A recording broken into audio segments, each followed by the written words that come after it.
Woo! Here we go on a Thursday. Spurs season is over. The dark ages of sports have begun, but we have football on Saturday. That's better. Sip some tea. Got my Field of Dreams hat. Maybe I should go on to baseball now. Maybe I should. Maybe that's it. This is the Chris Duel Here we Show. go. Oh, I got to mute for our evil Facebook overlords.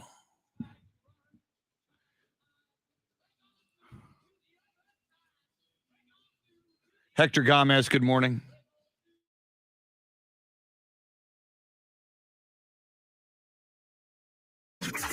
Now, Chris Duel. Well. Not exactly the Thursday morning we were hoping for as Spurs fans, as the Spurs lose last night in the play-in game in New Orleans to the Pelicans, 113-103.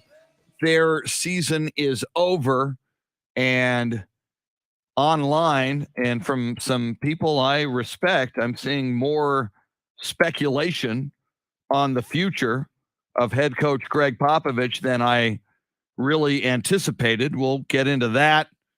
The LA Dodgers yank Clayton Kershaw's opportunity for history for no good reason, apparently. We'll get into that. Baker Mayfield sounds off. He's always entertaining. Actually, Baker Mayfield will show up in our sports birthdays today. That's just a little preview there. Welcome in. It is the Chris Duel Show with Shannon, Salty Sweeney, and the very sleepless Jeremy KOLOK. It was deep into the second half, and I'm walking down the halls because I'm working the Spurs game last night, and Jeremy KOLOK was still working hard, not hardly working hard on his radio gig just a few hours ago in this very building. We'll find out what the heck he was doing. I don't think the Jeff Traylor coaches show went till 11:30 p.m., but we'll find out. Shannon, Salty Sweeney, how are you this morning?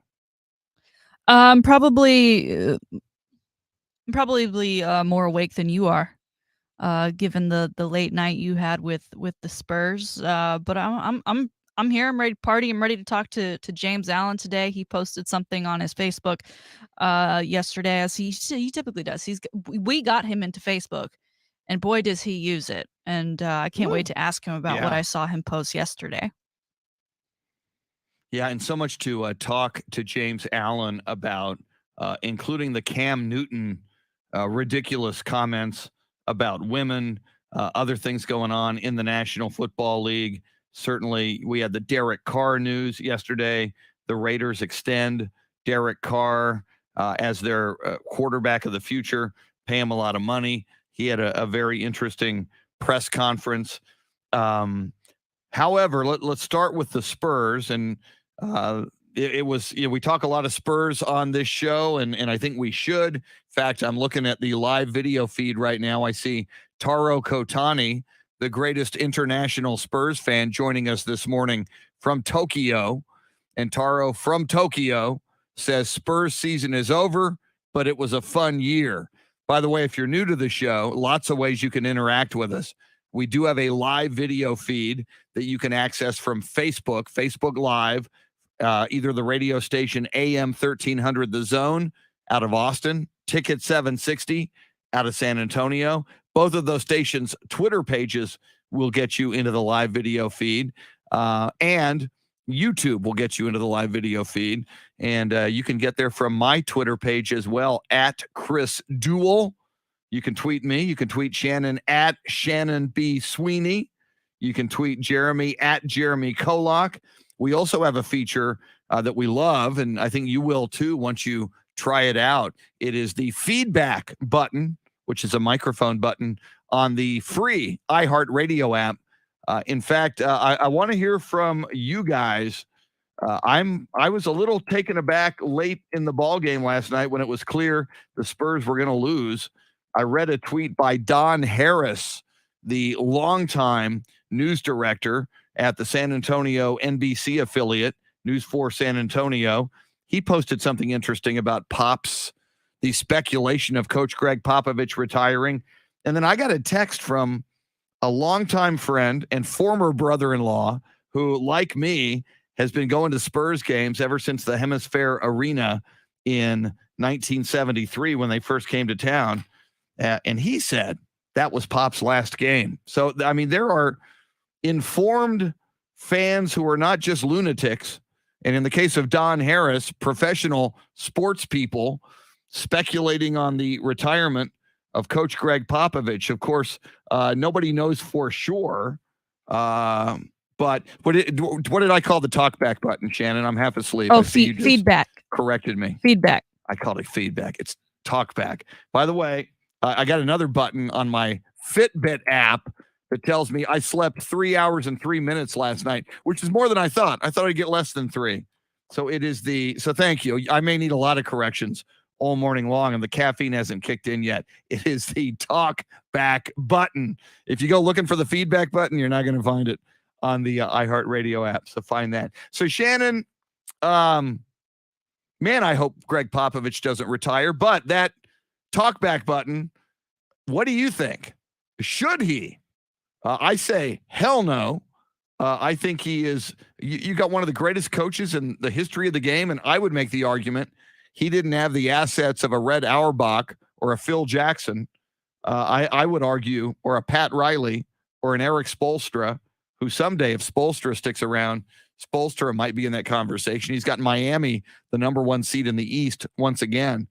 I would argue Pop is the greatest coach in NBA history, and I think he's still on top of his game and should coach more. But how do you feel? Talk to us either here on the live video feed. You can dial us up, 800-707-9760. But you want to leave your thought process either hell yes, he should stick around, or adios, amigo. We want to hear from you. I mean, I will, if you want Pop to go, I'll be honest with you. I'll respectfully but vehemently disagree with you. But we do want to hear from you. And a great way to do it is the talkback button on the free iHeartRadio app. Shannon, Salty, Sweeney, you're a bit more objective on the Spurs than I am, than Jeremy is, because you're a Dallas Mavericks fan. Yep. But you do radio in San Antonio and Austin, so you're very hip to the Spurs. What do you think about Greg Popovich and his future with or without the San Antonio Spurs? He's a guy that I always thought would go out on top, and that's not to say that just because you didn't make it and to win a championship that's not going out on top, but that's kind of how I always envisioned him walking away, like a Tom Brady almost. He was asked last night, apparently, do you think you'll come back to coach next season? And his response was, that question's inappropriate. And I find that response interesting because you wonder if taking the angles of why it might be inappropriate. Is it inappropriate because right now we're just, dealing with the fact that our season just ended? Is it inappropriate because he's not going to say that it is or isn't on this particular stage because he wants to control his own narrative? I wouldn't be surprised if he walked away now, but also on the other hand, I would be, because I just don't know who's next, right? We always thought maybe Becky. I know there's been names that have been tossed around, but he's essentially baked the cake. It would be weird not to have him at least try and see it through for another season or two. Totally agree. And it's interesting, Shannon, you mentioned Becky Hammon. She was not there last night. As Pop revealed in a pregame press conference, she went to Las Vegas because they've just had the WNBA draft. They're getting ready for camp, and it was time for Becky to go. And Pop said he would miss her. I want to get back to that's an inappropriate question comment. Then we'll say good morning to Jeremy KOLOK and find out what the hell he was doing in this building until nearly midnight last night. But I did find that fascinating as well. Shannon, as you mentioned, a reporter asked him, about is he going to leave at the end of this season or is he going to go another season? And a quick reply was, that's an inappropriate question. Obviously, he could have said, hell yes, I am, but he chose not to. And knowing Pop, and I think you nailed it, Shannon, knowing Pop, I think his reasoning for saying that's an inappropriate question, it was about this game and it was about this night and it was about what just happened. And Pop, in that post-game press conference, was very congratulatory to the New Orleans Pelicans. He said, among other things, the youth of this Spurs team showed out. That their inability to hang here. There was a moment, if you listened to the broadcast with Bill Schoening, or if you watched the game, in that fourth quarter, the Spurs were down double digits, but went on a 16-1 run, cut the lead to 6 with 5:17 to play. Pelicans were up 97-91. It looked like the momentum had shifted.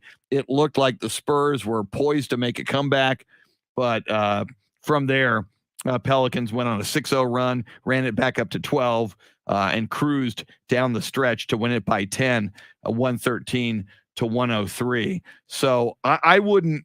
The fact that Pop did not emphatically say I'm coming back, the fact that he kind of tersely said that's an inappropriate question, I think that's just standard Pop.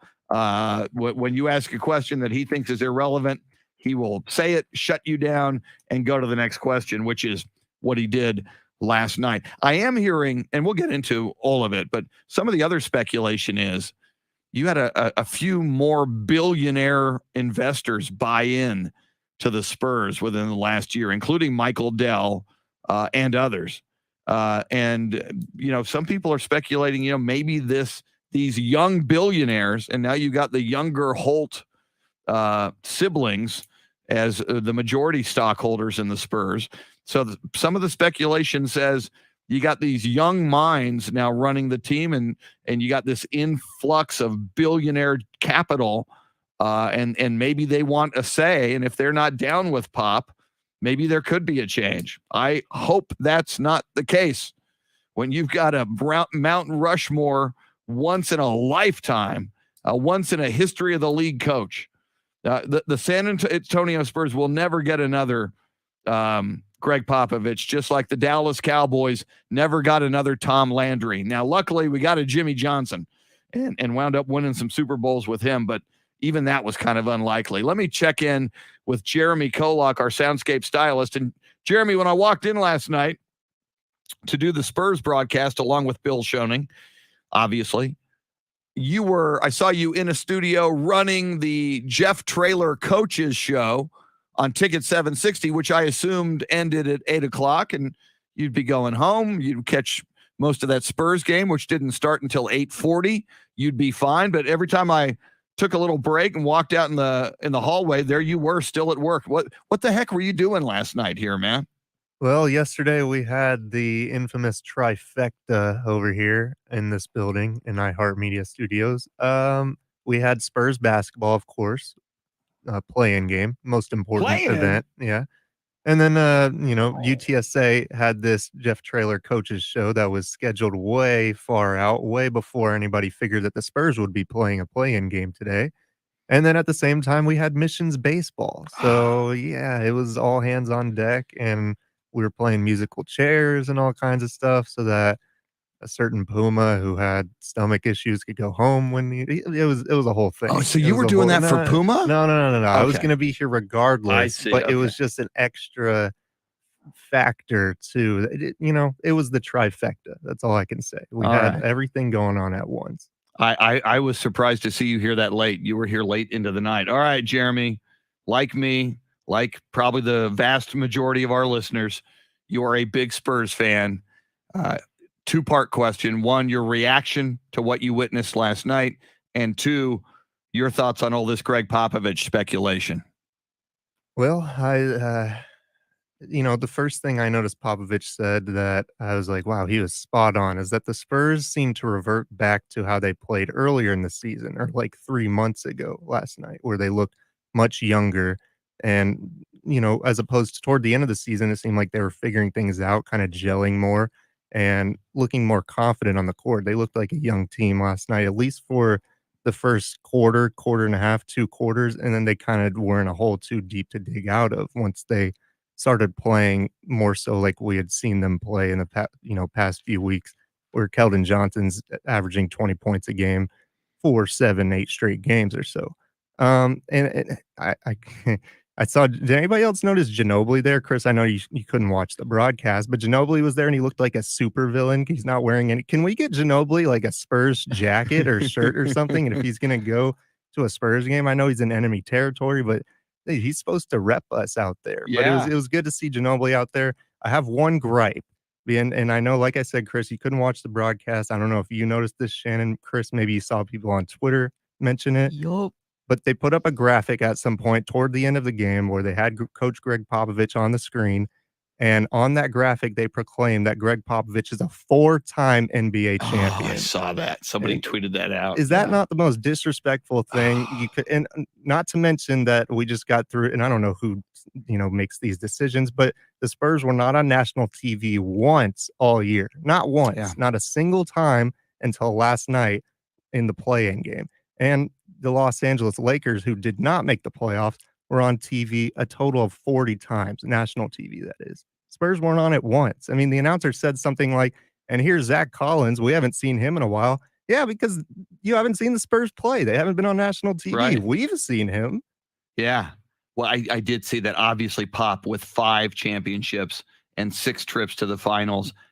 Who the hell, ESPN, are you paying as your graphics boy or graphics girl to do your, Wikipedia, look into it. It's pretty easy. Yeah. A lot of Spurs fans saw that and just couldn't believe it. All right. Tell you what, as we roll forward, we've got the high five play of the day coming up. We'll talk more Spurs, but a lot else went on. I got to talk to Shannon, Jeremy, and you. The LA Dodgers, and more specifically, Clayton Kershaw, had a perfect game with 6 outs remaining. Through 7 innings, a perfect game, and you lift him. I think the number is 23. In the history of baseball, there have been 23 pitchers who have pitched perfect games. It is rarer than Halley's Comet. It's rarer than a total solar eclipse going over your country. It's the Dodgers had an opportunity to reward their ace pitcher with history and said, you're done. Your pitch count's too high. My God. We'll get into that. Baker Mayfield's comments. I'm going to turn my attention to football because we got USFL. Now, it's the dark ages for me. When Spurs season ends, it's the dark ages until football begins. Now, usually that's August, but luckily it's Saturday now because we got USFL football. Oh, and we got XFL news as well. We got it all going on. She is Shannon Salty Sweeney. He is the sleepless Jeremy KOLOK. I am the punchy Chris Duel, and slightly salty. Not nearly as salty as Shannon, but I'm slightly salty this morning after that Spurs loss. Thanks for hanging out with us. We're with you till 9. Got great guests as well. You're listening to the Chris Duel Show.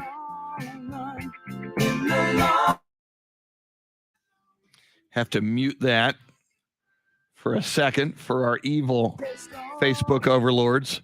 Good morning, everybody. My God, sucks. The morning after the Spurs were eliminated.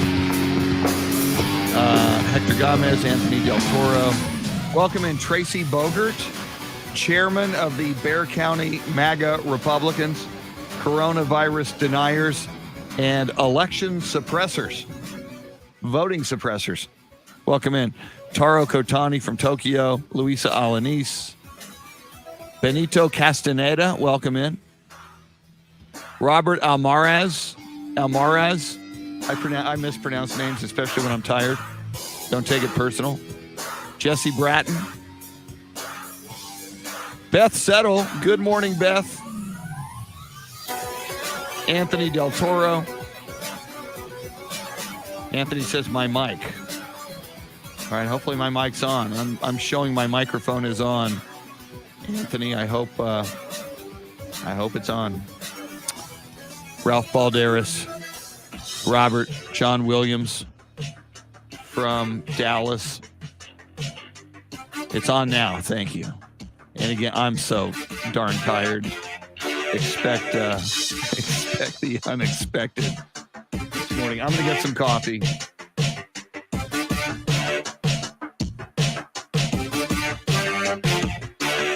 Yeah, there. Jorge Villarreal. My God. And I'm not a Dodger fan, and therefore I'm not a Clayton Kershaw fan. So, but my God, if I'm him, if I'm a Dodger, and as a baseball fan, though, I'm pissed off. So, my God.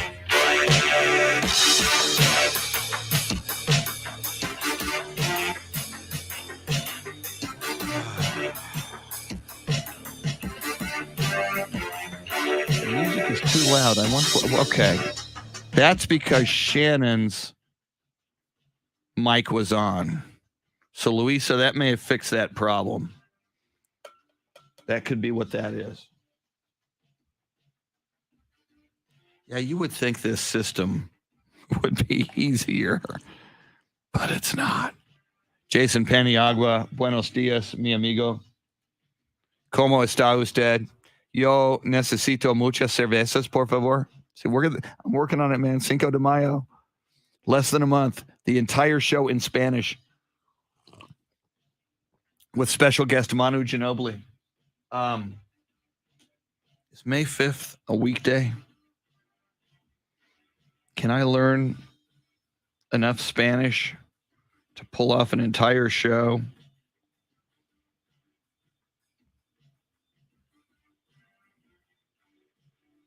Let's see, May 5th is a Thursday. Thursday, May 5th. Cinco de Mayo, the entire show in Espanol. Jesse asks if the TV guys seemed like Pelican fans.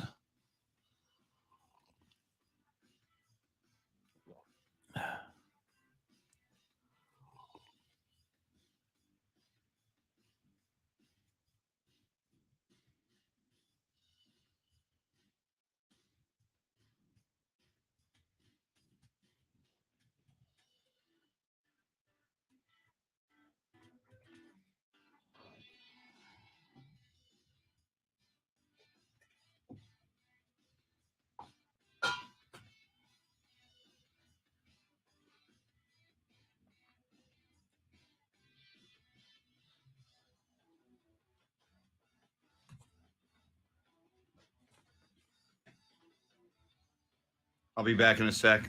Mike Taylor sitting in. Thank you, Mike.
Thank you, Mike Taylor.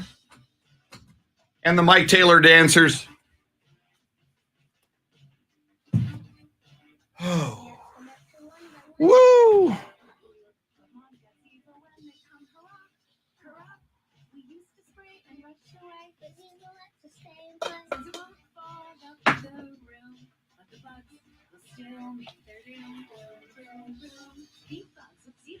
Yeah, I see that question from Jesse Bratton. Jesse, I didn't hear the TV broadcast because I was working the radio broadcast. However, we do know that Doris Burke, and I otherwise like Doris Burke.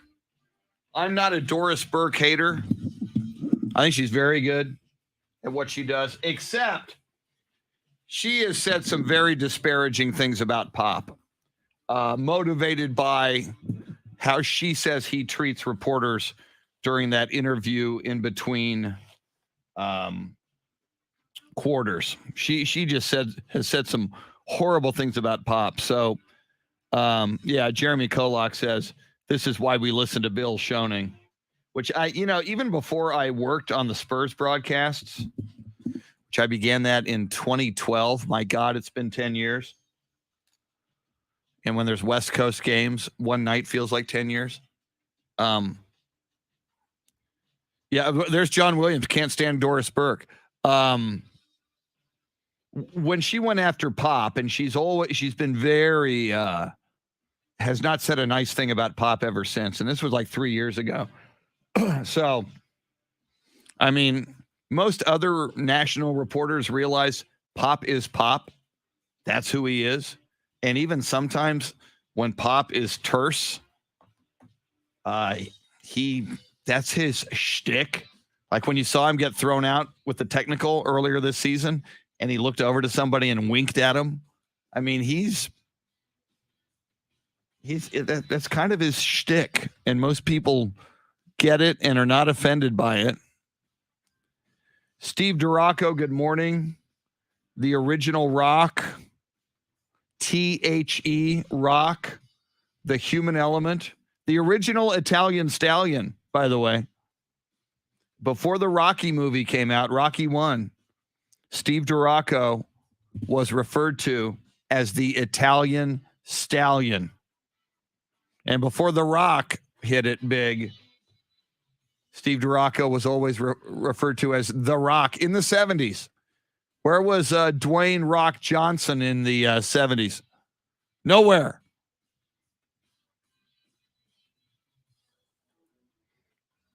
Luisa says, we shouldn't do the entire show in Spanish. Not all of our audience understands, but you could say some phrases in Spanish. Otherwise, it would be boring. Luisa, are you calling Espanol boring? Come on. I just think...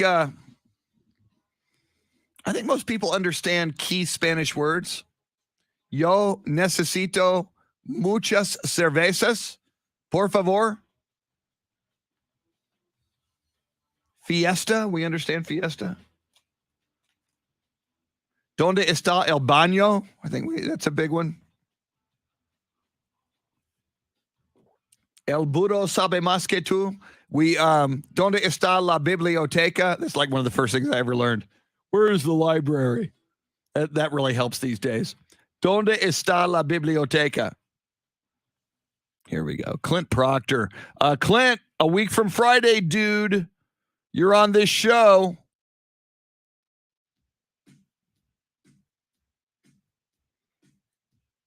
Here we go.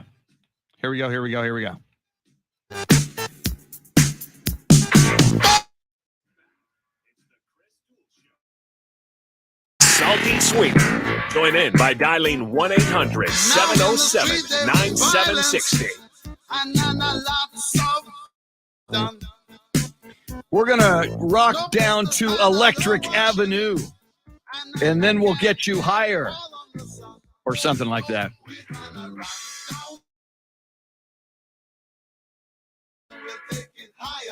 Jeremy KOLOK's musical proficiency is mind-blowing, and this morning he's doing this on zero sleep. Welcome in. It's the Chris Duel Show with Shannon Salty Sweeney, Jeremy KOLOK, your Soundscape stylist. We got great guests this morning. So much to talk about with James Allen of the Pro Football Hall of Fame, his buddy and fellow board member on the Pro Football Hall of Fame, Jerry Jones, making a public appearance yesterday at the Dallas Cowboys palatial Death Star in Frisco, where he, instead of saying Monica Seles, cited Monica Lewinsky. Jerry Jones, maybe you get your Monicas right. Monica Seles was the tennis player. Monica Lewinsky was the intern who had the affair with Bill Clinton. But Jerry Jones, Matt, we'll get. Sorry, yeah, we'll move on. Mr. Jones. We'll talk Cam Newton. We'll talk about everything in football with James Allen. James Allen's also a big Spurs fan, so we'll talk Spurs and pop with him. The UTSA spring football game is today, this evening. Andy Everett. We'll talk UTSA spring game with him. Last night, he hosted the Jeff Traylor Coaches Show Special Edition. Jeremy KOLOK worked that show. It'll be the first time we've talked with Andy since the Masters. Andy is also our golf guru. So James Allen, 8:05, Andy Everett, 8:35, Shannon's Salty Shakedown just after 7:30. So we're less than an hour away from that. Sports history, sports birthdays, including a disgruntled young quarterback born in Austin. We'll hear from him a little bit later this morning as well. Hook 'em. There, exactly. Thank you. Can't get enough of that. And we'll talk more Spurs. We'll talk more NBA. But I am turning my attention to football now that the Spurs season is over. Not that I'm bitter. Okay, I'm very, very bitter, but I'll get over it. All right. You know what will make me unbitter? You know what will make me feel good and make you feel good?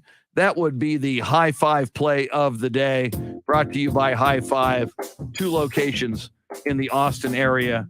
Nobody gives High Five more love than Shannon Salty Sweeney. I think it is because she loves High Five. What up with High Five, Shannon? Well, we love all of the activities available at High Five, and one of them, that Top Golf simulator, where you can also play other sports like baseball, and baseball is where we head to for today's High Five play of the day. Tampa Bay hosted a young female, 8 years old, Chloe Grimes, and her family. Chloe is currently in a battle with cancer, and her favorite player is Tampa Bay outfielder Brett Phillips. So Tampa Bay Rays had her out. She threw out the first pitch, of which Phillips caught. And then, because it's baseball and they have to do things throughout the game to entertain people, right? We see a lot of fans in the stand interviews. They went and talked to Chloe to ask her about her experience throwing out the first pitch. And during that interview, much like earlier in the week when we talked about the new shortstop for the Astros hitting a great ball when his parents were being interviewed live on air. Well, while Chloe was being interviewed live on air, Brett Phillips hit a homer.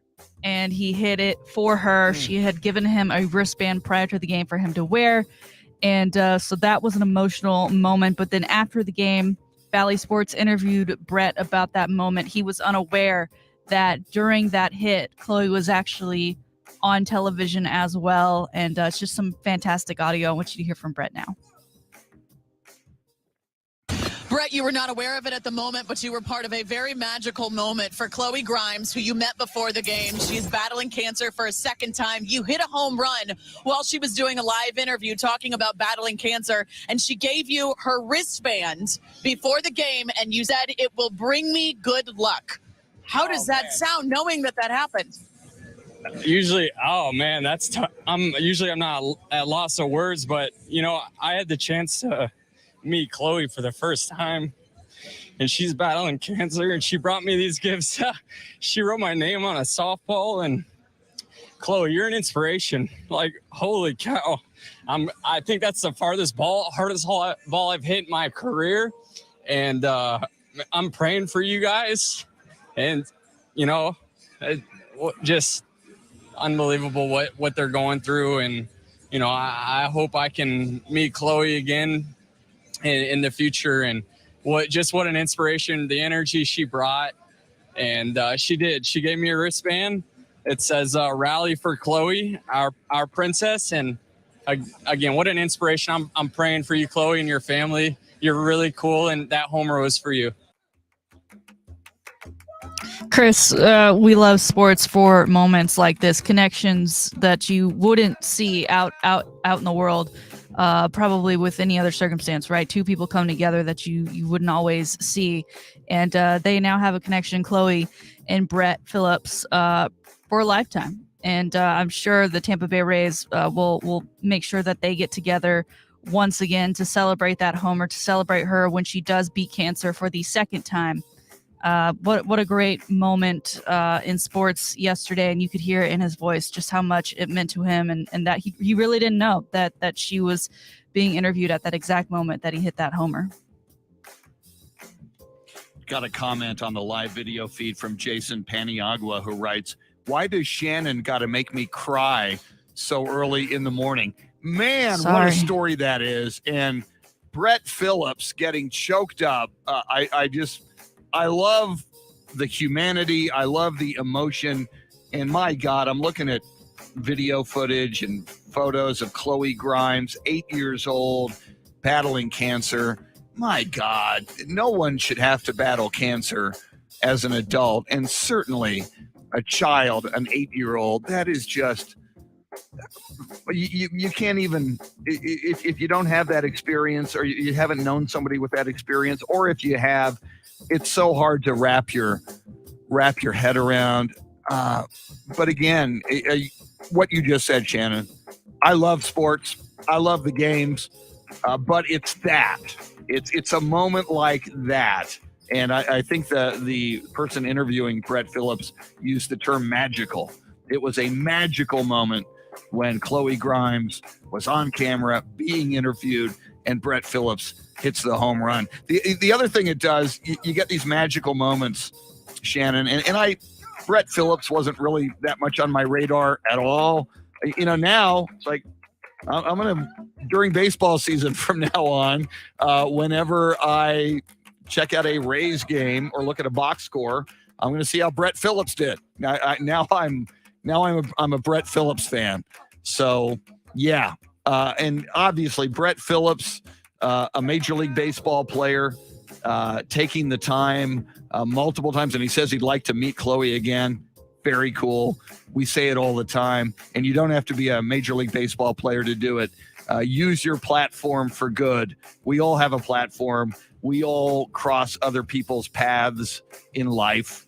If you can make somebody happy, if you can make somebody's day, and bonus points if that's a child, if you can make a child's day and create a memory of happiness, my goodness gracious, go do that. Brett Phillips did it. Way to go, Chloe. Hang in there, Chloe. And that's somebody else that, I would hope that the Rays organization and reporters around the Rays will keep us updated on Chloe Grimes. Hopefully we'll hear someday soon that she is cancer-free and has defeated cancer. That would be beautiful. In Tampa Bay, it's probably hard to be the favorite athlete when a guy like Tom Brady is walking around, but I think Brett Phillips just made a push to be the favorite down there in Tampa. And I'm sorry to evoke emotion, but that's what Chris and I are here for. Hey, yeah. Well, and I forget, you gave us another soundbite recently that was somebody getting emotional. You know what?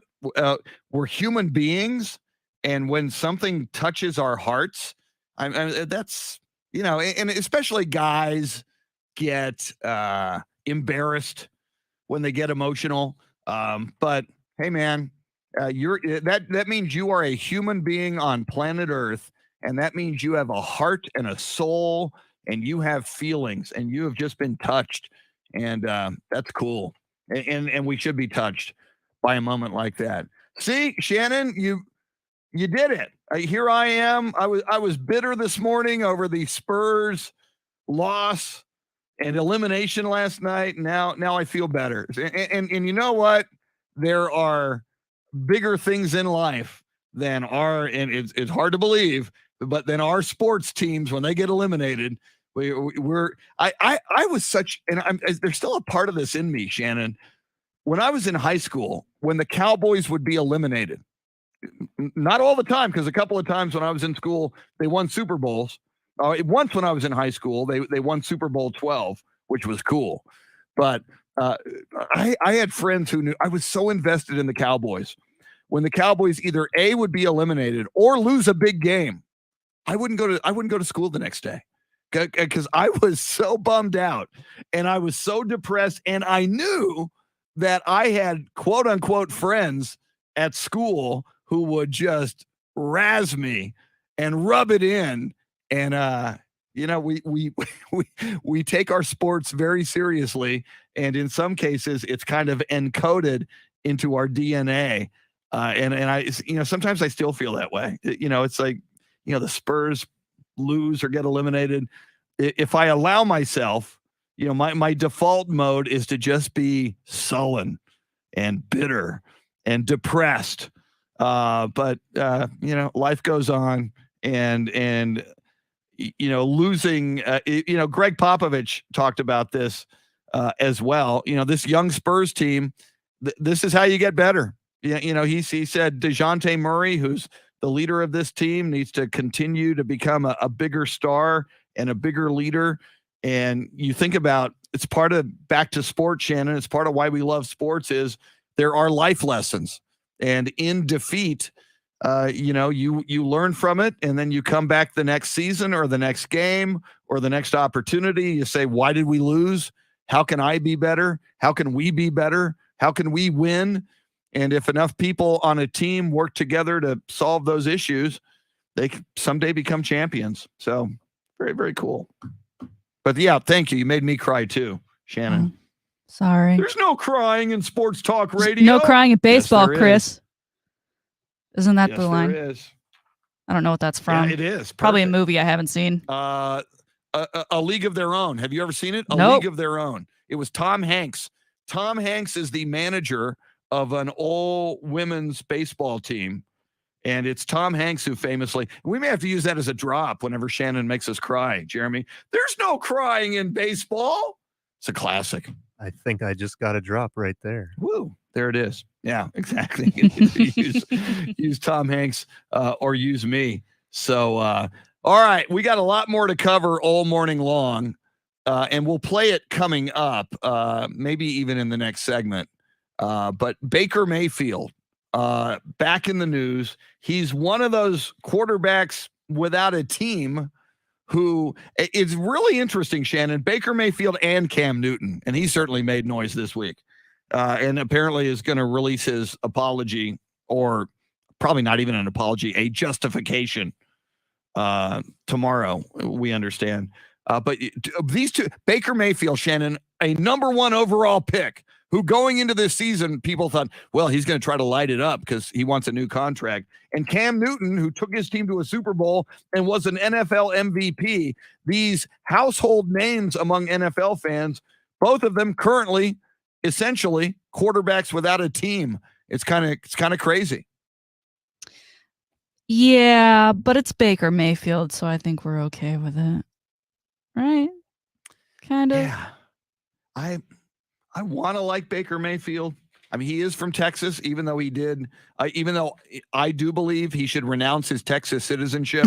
If you are a football player from Texas and you go to OU, you are no longer a Texan in my book. And if you don't renounce your Texas citizenship, the state of Texas should do it. Shannon, we got a race for governor coming up. We got Greg Abbott versus Beto O'Rourke. I could be swayed if either candidate would say, I will make it an executive gubernatorial order that any football player from Texas who plays for OU is no longer a Texan. I'd say, all right, dude, I agree with you. You've got my vote, because I vote on big issues, Shannon. Sure. I'm just saying. As we all do. So there's that. Woo. Yeah. All right. All right. We're all going to feel better. I even that was a good cry that Shannon made me have, and some of us. Coming up, everything NBA playoffs, NFL, baseball. We got Clayton Kershaw. We got to talk about that. Dodgers, what were you thinking? Sports update at the top of the hour. The Dodgers screw Clayton Kershaw out of a piece of history. Don't go anywhere. You're listening to the Chris Duel Show.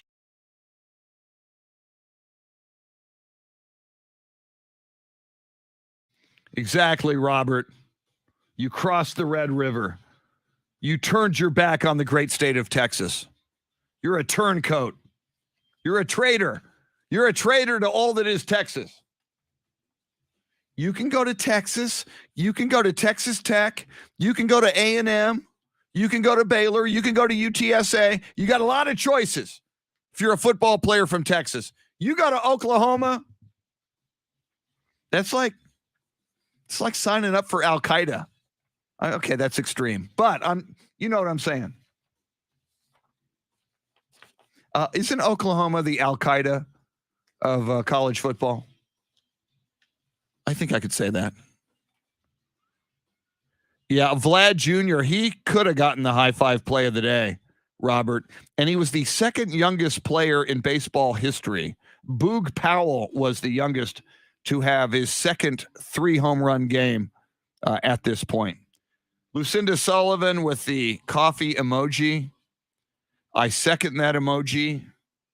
And I'm going to go get some coffee.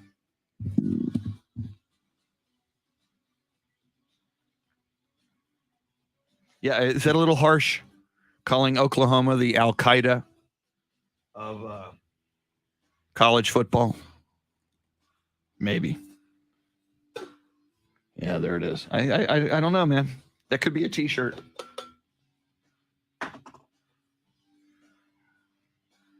All right, I'm going to, in honor of our official coffee enthusiast, Lucinda Sullivan, I am going to heat up my coffee. By the way, I did bring, I haven't worn it yet. I'm still waiting for the perfect occasion because it's so cool. Eric Winchester, I showed you guys earlier in the week, and I will post a video. My favorite movie ever is Field of Dreams. So he got me this hat. It's very nice of him. It's like I got to do something for him now. But the best part of this hat, and I haven't worn it yet, as you can tell, I still got that little cardboard there. But the bill of the hat, the bottom of the bill of the hat has the baseball players coming out of the cornfield. Get out, Lucinda. You did not watch that last night. Don't you come in here and make stuff up. That is and speaking of crying, I have never watched that movie, and I have watched that movie 500 times. I have never watched that movie and not got emotional and yet cried at the end of that movie. There's no crying in baseball. Yes, there is. All right. Heating the coffee and probably getting some more ice. Did somebody say ice? And for love of the game, also a Kevin Costner movie. Costner, because of Field of Dreams, whatever Costner does, I'll watch. Waterworld, The Postman, I'll watch. Dances with Wolves, pretty darn spectacular. Oh, by the way, give you some Jeremy KOLOK for your viewing pleasure. You know him, you love him, you can't get enough of him. Suitable for framing or wrapping fish.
Oh, I forgot ice.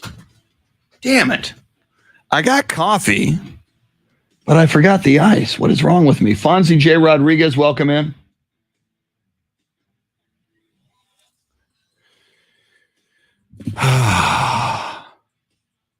Yeah, Jason, I mean, look at all those baseball films that Costner did. Field of Dreams. Bull Durham is tremendous. For love of the game as well. But man, Field of Dreams.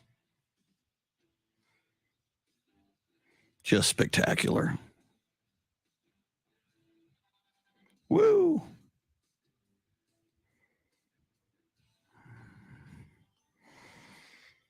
All right, Fonzie, you're a Dodgers fan.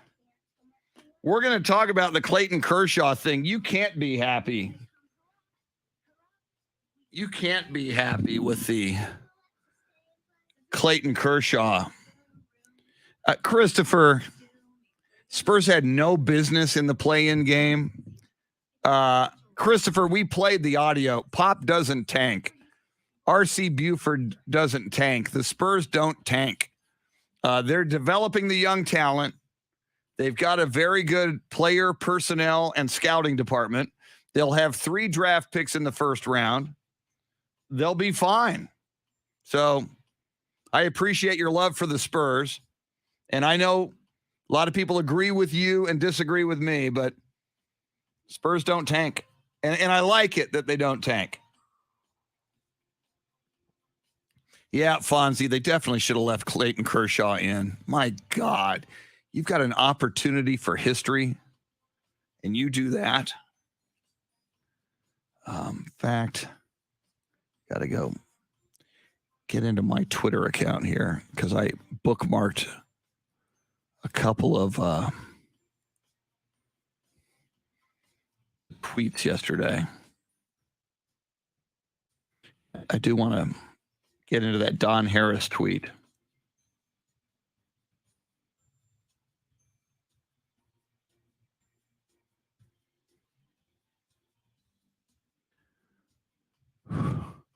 Wow, now Elon Musk wants to buy Twitter outright.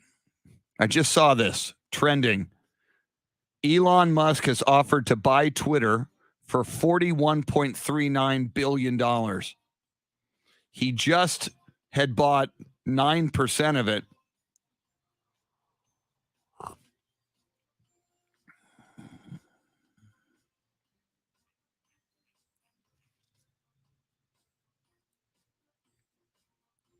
Here I will, here's the Elon Musk story.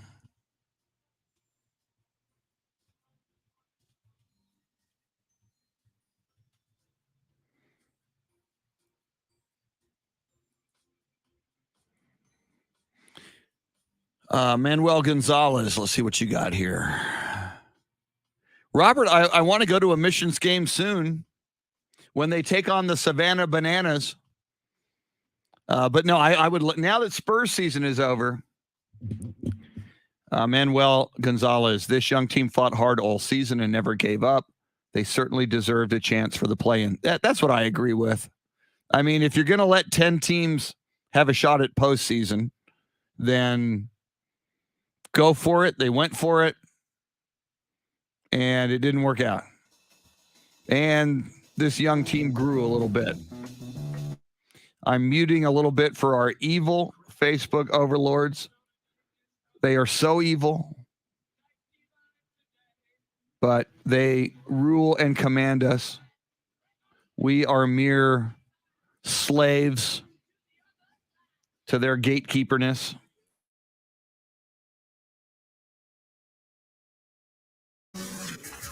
Now, Chris Duel. It's the morning after. Somebody cue Maureen McGovern. A couple of people will get that reference. There was a movie called The Poseidon Adventure. Was it The Poseidon Adventure? I think it was. And at the very end, a lot of people died on this boat and a few people on a life raft at the end of the movie. And there was a song called The Morning After. There's got to be a morning after, sung by Maureen McGovern. It became a big hit in the 70s, but it was created for the movie It is the morning after the Spurs have been eliminated from the NBA playoffs or the play-in tournament. I know a lot of people go, that wasn't a playoff. It was postseason. It was win or go home. Call it what you will. Spurs lose to the New Orleans Pelicans, 113-103. The season is over. But we look ahead to the draft lottery, which the Spurs will be in, and we look ahead to the draft in which the Spurs will have 3 first-round draft picks. Lots to talk about this morning. It's the Chris Duel Show with Shannon, Salty, Sweeney. Jeremy KOLOK is your sleepless Soundscape stylist. He was in the building nearly as late as I was last night, doing his sports duties. He was running the missions broadcast. I was a part of the Spurs radio broadcast with the great Bill Schoening. And this morning, and we'll get into this, more and more, I'm seeing reliable, credible people, in some cases, as credible as one of my favorites, the great Don Harris, sports director at the San Antonio NBC affiliate News 4 San Antonio, who, and I'll read it a little bit later, just some speculation about Pop, and will Pop stick around for another year? Will he not? As Shannon mentioned, Pop was asked about that by a reporter in the post-game press conference, and Pop shut that down and said that's an inappropriate question. And that's all he said about that. So the speculation will continue. We'll talk more about that. Coming up, do want to mention James Allen, our good friend from the Pro Football Hall of Fame. Lots of things to talk about with James, including a photo that Shannon wants him to speak up about that he posted on social media, where he was, what he was doing. We'll talk about that. We'll talk about the NFL, obviously, with him. Of course, a big week for quarterbacks without a home, including Cam Newton and Baker Mayfield. We'll get into that. We've got XFL news. In a moment, we'll get into this Clayton Kershaw thing, which was kind of crazy. So a couple of quick notes. You can dial us up at any time. The phone number is 800-707-9760. Of course, we've got the live video feed. You can join us there. A bunch of people joining us this morning on the live video feed. And the free iHeart radio app, where there is a talk back, not a feedback, but you give us feedback with the talk back button. So especially on this Coach Greg Popovich thing, your thoughts on Pop from your perspective. Should he stay or should he go, and why? We'll play your comments on the air. But Shannon and Jeremy, yesterday, the Dodgers have not only a no-hitter, but a perfect game in 220,000 plus Major League Baseball games in history.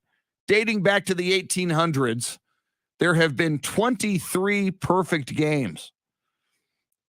It is so rare, and for a pitcher and a team, but for a pitcher, it is the holy grail. And yesterday, the Dodgers, when Clayton Kershaw was just 6 outs away through 7 innings, he had pitched a perfect game for the LA Dodgers, and they decide, and the manager cited a pitch count was the reason that they yank Clayton Kershaw from that game. The Dodgers go on to beat the Minnesota Twins 7-0. They did, after they yanked Clayton Kershaw, give up a hit to the Twins. So it wasn't even a team perfect game. Shannon, the Dodgers had a shot at history, and I believe an opportunity to reward Clayton Kershaw with something that he had an opportunity to achieve, an opportunity that probably, based on history and mathematics, will not come his way again. And they went new school new school baseball, which is analytics and pitch counts, and a weasel, a kind of a weasel's way out. You know, and some people could argue, well, you know, he's had trouble with his elbow and pitch count was high. Why risk it? Because no risk it, no biscuit, as Bruce Arians teaches us. You have an opportunity for history, for greatness, for immortality, and they took it away from Clayton Kershaw. And what amazes me, Shannon, I am not a Dodgers fan. I kind of don't like the Dodgers. And because he's a Dodger, I kind of don't like Clayton Kershaw. But I'm a baseball fan. And the Dodgers and Clayton Kershaw had an opportunity for history, and they shied away from it. They weaseled away from it. They were gutless, disgusting weasels. Way to go, Dodgers. And again, in the final analysis, Shannon, just another reason for me and everyone listening to just not like the Dodgers even more. Your thoughts? As someone who's huge into baseballing and has been baseballing quite a bit lately, particularly with MLB The Show 22 as a pitcher, I get it. I know exactly what this feels like, being pulled out when it's just too soon. On the other hand, on that video game, they once kept me in the whole game because I was having a perfect game, and they allowed me to finish that game. So if the video game can do it, why can't you, Dodgers? Clayton Kershaw gets enough crap as it is, sometimes warranted, sometimes not. And now he's going to get crap for this on the what could have been, and we'll never know the answer, and it's no fault of his own. You know, last week we had the beginning of this week, actually, Scotty Scheffler, the third champion from Highland Park in Dallas. The other two being Matthew Stafford, this year's Super Bowl winner, and Clayton Kershaw, who has seen plenty of success throughout his career. You pull him out too early so he can't get one more accolade and something that he could, hold up to his chest when people will undoubtedly at some point in the future likely go after him again for whatever reason, because again, he just seems to be the punching bag of the Dodgers organization for so many baseball fans. I feel bad for the guy. I wonder what he actually thinks, because I feel like a lot of the thoughts we got from him after were very much, it's what the team wanted. It was the right move. It's like he didn't care. But you gotta feel like he went home and maybe had a good cry about it. Clayton Kershaw. I'm looking. I mean, dude's a lock for the Hall of Fame. 8-time All-Star, World Series champion, National League MVP in 2014.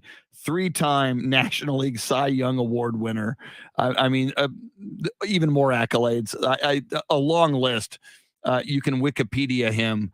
But again, like you said, and I'm not a big fan of his, but you feel bad for him, and I feel bad for him. Jeremy KOLOK, Shannon Salty Sweeney speaks from experience, because as a pitcher in the MLB The Show 2022 baseball game, she's been on the mound and had a shot at a perfect game. Shannon, you didn't tell us when you were left in the game. Did you achieve a perfect game? I did. Which Clayton Kershaw was denied yesterday? I did. Yes? I was in Double-A at the time, and it was on amateur mode, but I did it, and that's all that matters. Congratulations. Forget the rest of it. So Clayton Kershaw is not allowed the greatness that Shannon Salty Sweeney achieved as a pitcher, pitching a perfect game.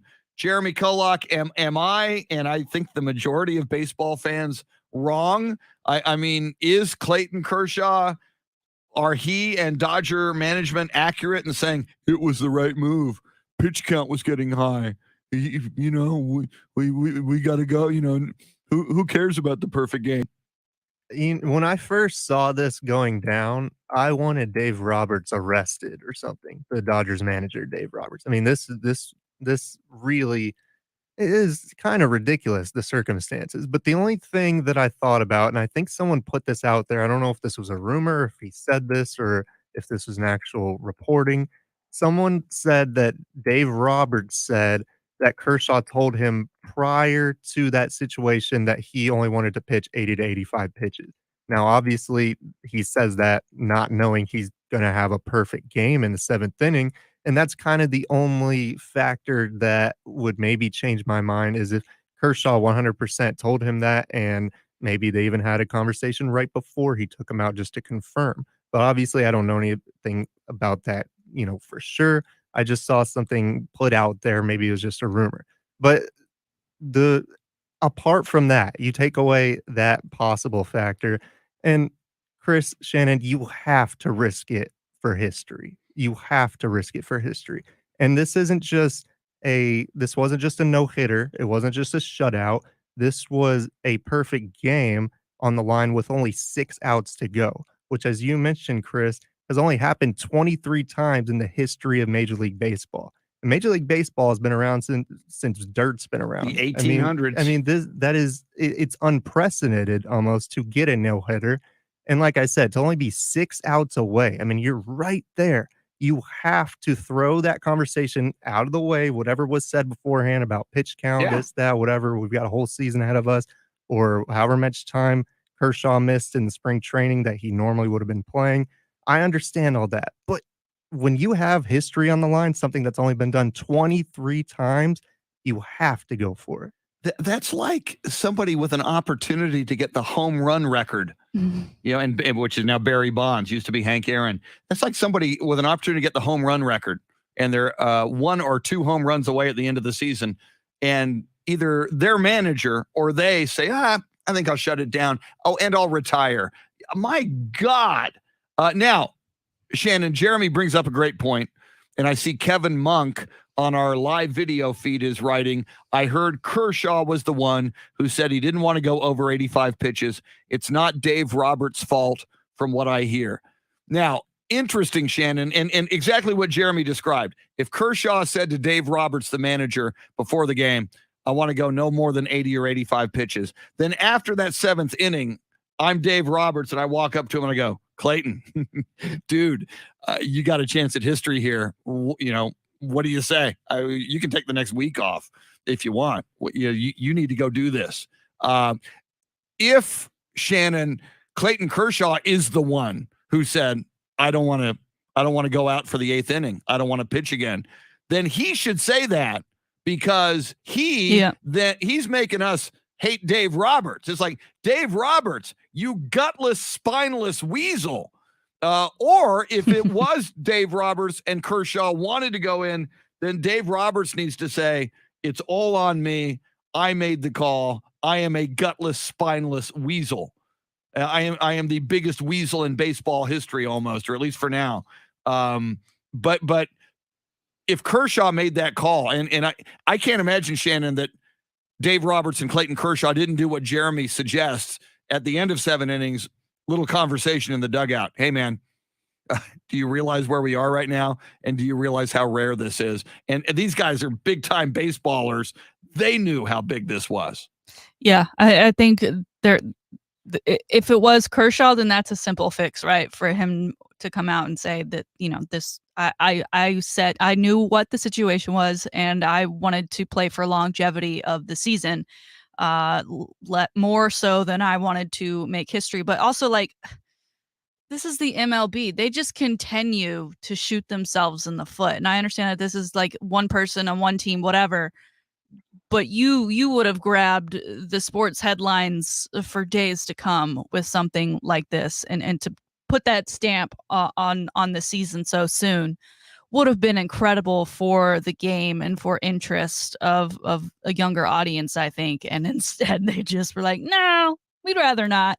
So for instance, like that story today, the Clayton Kershaw story, you go to Google Sports, it's not even a top story on just all of the latest. Then you click on the MLB page specifically, and it is the 6th story.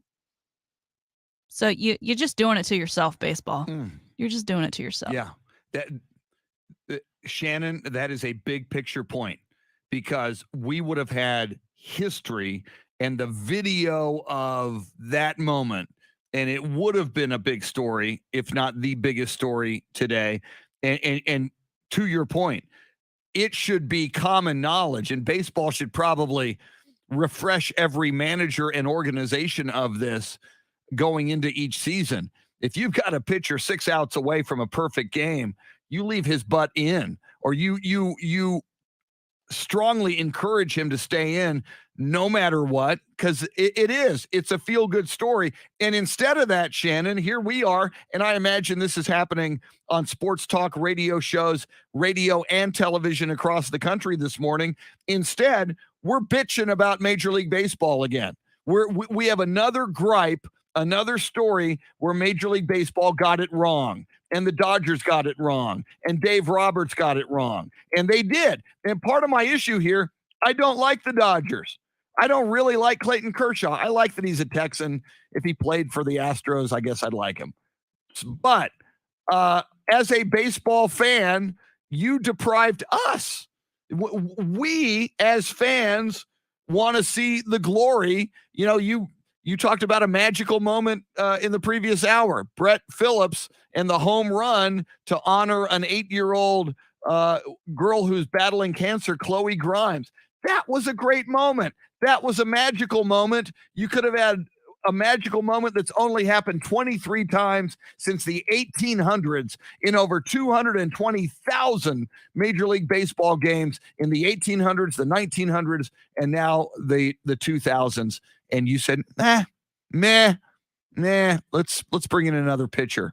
Mind-blowing to me. Epic fail by the Dodgers. And to your point, Shannon, Major League Baseball screwed up again, this time courtesy of the LA Dodgers. Can you imagine as bad as Kershaw might be feeling now about the situation, if while he is still playing, even especially if it happens this season and someone does go out and completes a perfect game, he's going to have that should be me feeling for the rest of his life. Yes. And I hope it's an Astro. I hope it's Lance McCullers Jr., Framber Valdez, Justin Verlander. I hope it's an Astro. And I hope in the same situation. And I hope that Astros pitcher, while celebrating on the mound, I hope they bring out a trash can and he raises the trash can over his head and he starts pounding on the trash can. We're the Astros. Speaking of the Astros, Shannon, I saw you tweet out. Now, you just told us you pitched a perfect game in the ML. Give me is it MLB The Show 2022? What's the name of the video game? Yeah, MLB The Show, and then insert year here.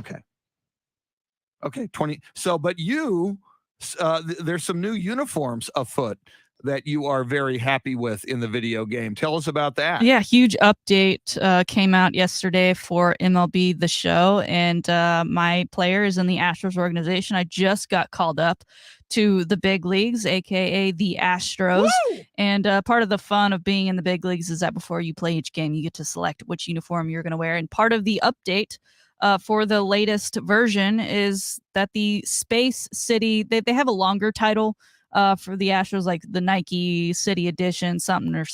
But they're the Space City jerseys the Astros revealed, I think, last week. And they're really cool. The blue with the Space City. I love that they're kind of bringing that back to Houston, obviously, with the Space Cowboys, their AAA affiliate. I think it's, they're bringing both those teams together in a sense, but also bringing space back to Houston. I just like it. So I selected that uniform to wear for my debut in the show. We don't need to talk about how that went because it didn't go well, but it was fun nonetheless. You made it to the show. That's right. Yeah, the fact that you made it to the show is, and again, I go back to Field of Dreams. Moonlight Graham only made it to the bigs for one game. He had one at bat. But he made it to the show. He was there. He made it to the bigs. So congratulations, Shannon Salty Sweeney makes it to the big leagues. I'm sure you'll have other days. Jeremy KOLOK, you told us like it was a week or two ago that you were called up. Was that right?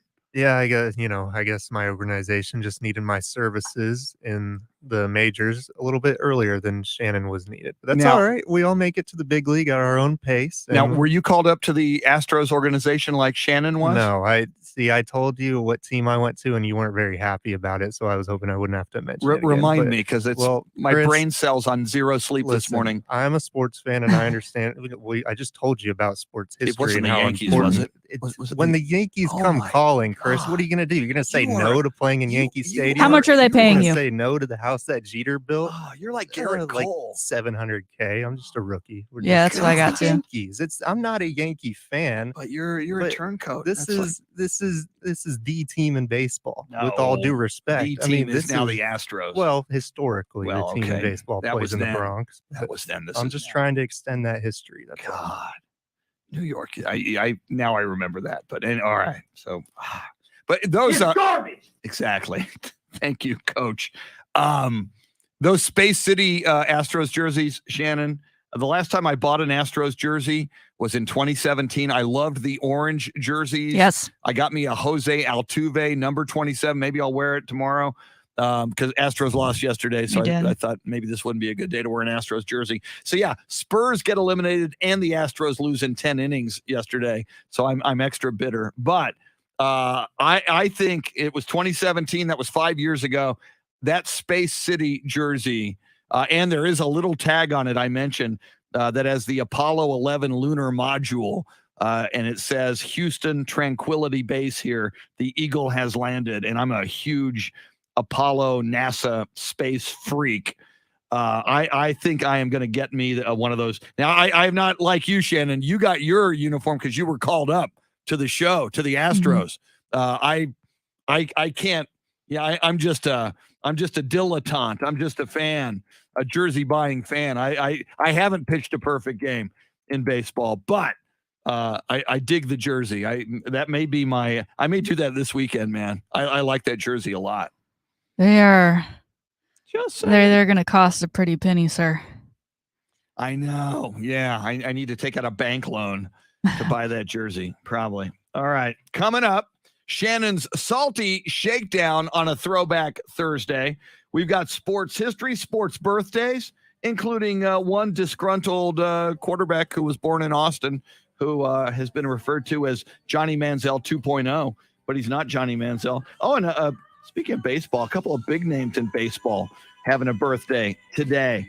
We'll bring you sports birthday, sports history, Shannon's Salty Shakedown. Speaking of that quarterback, we'll talk about him and more with James Allen from the Pro Football Hall of Fame. He will join us just after 8 o'clock. Andy Everett will have the call this evening, the UTSA spring football game. It'll also be the first time we talk to Andy on the radio since the Masters. His thoughts on Tiger's future, and more. Little Boston on the way out. I had the 8-track, and later I had the cassette, and later I had the CD for this album. Don't go anywhere. She's the salty one. I'm a little salty this morning myself. He's the sleepless one. You're listening to the Chris Duel Show.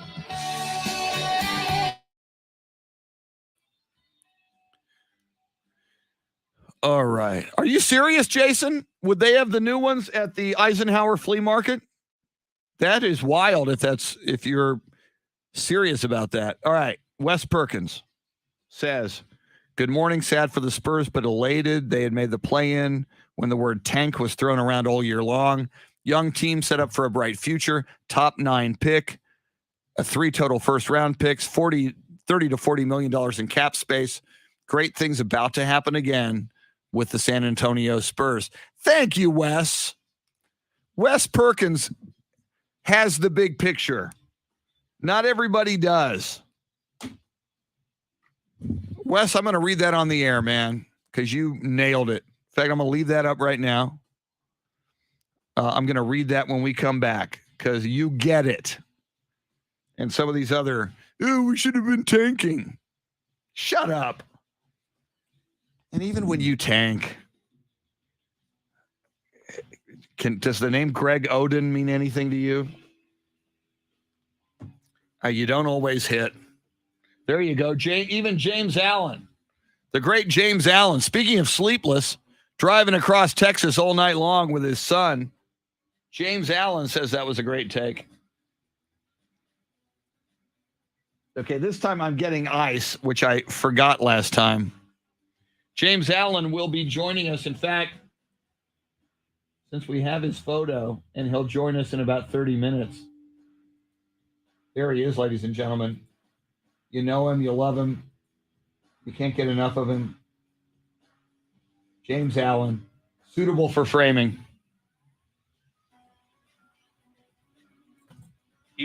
Look at him in the suit and tie. James Allen could run for Congress and might. And after a couple of years in Congress, James Allen could run for governor of the great state of Texas. Take that, Greg Abbott. We're running James Allen for governor.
Moms got season when they come hurrah, hurrah. We used to spray and rush the light, but we will let the stay but since it won't fog up the room, but the bugs will still meet their doom. Boom, boom. Beat bugs with SIBO. It uses essential oils that attack bugs' biological systems. Plus, it's safe for use around people and pets when used as directed. SIBO, people friendly, bug deadly. Now at a store near you.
Thank you, Mike Taylor. And the Mike Taylor dancers.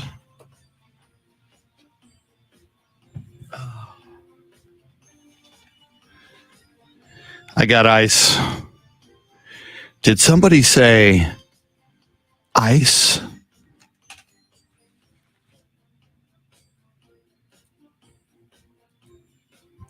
James Allen will join us just after the top of the hour. Oh, I've got to edit some spots. I'll do that at the top as well. I have ice.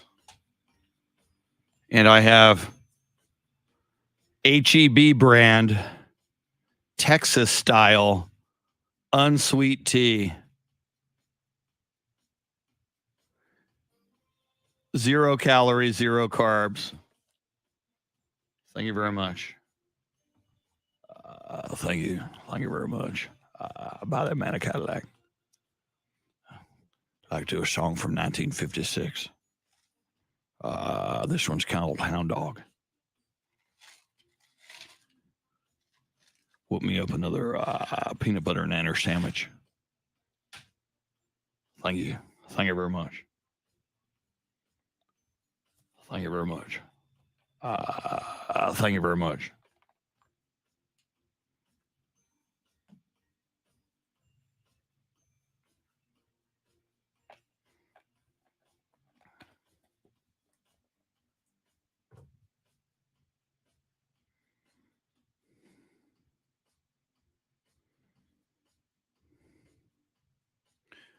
Ramona's a number 1 to bacon. Wow. Robert, good man. People on Facebook are saying, what the heck is he saying? Well, Robert walked to Ramona's and number 1, 2 bacon or a number 12 bacon?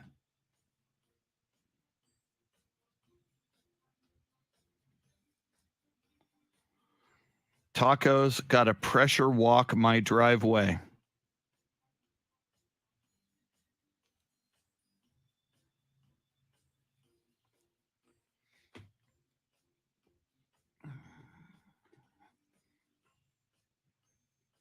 Two bacon tacos.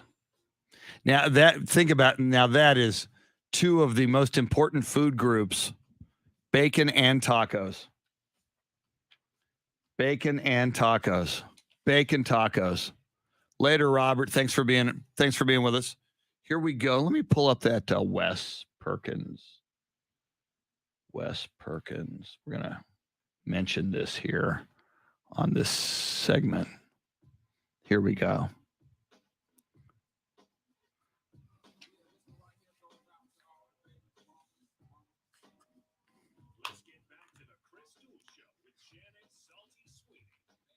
Find Chris and Salty on Twitter at Chris Duel and at Shannon B. Sweeney. Welcome in. And welcome in all the baby mamas as well, because baby mamas love this show. We know that, and we're very, very proud. Chris Duel show with Shannon Salty Sweeney the morning after a tough Spurs elimination loss. In a moment, Shannon's Salty Shakedown. Also, sports history, sports birthdays. Just after 8 o'clock, James Allen, who joined us on the live video feed a few moments ago. Great to see him in there. James Allen from the Pro Football Hall of Fame, just after 8 o'clock, just after 8:30. Andy Everett, our golf guru, and the man who will call the game. It's a game. UTSA spring football game. His thoughts on UTSA, college football, and more. Ask him about the Clayton Kershaw decision by the Weasley, disgusting, spineless, gutless Dodgers. We'll get into that. I do want to mention, just got a message from Wes Perkins about the Spurs. He wrote this on the live video feed. I think it's worth repeating on the radio. Wes Perkins, who is a regular contributor to this show, writes, "Good morning.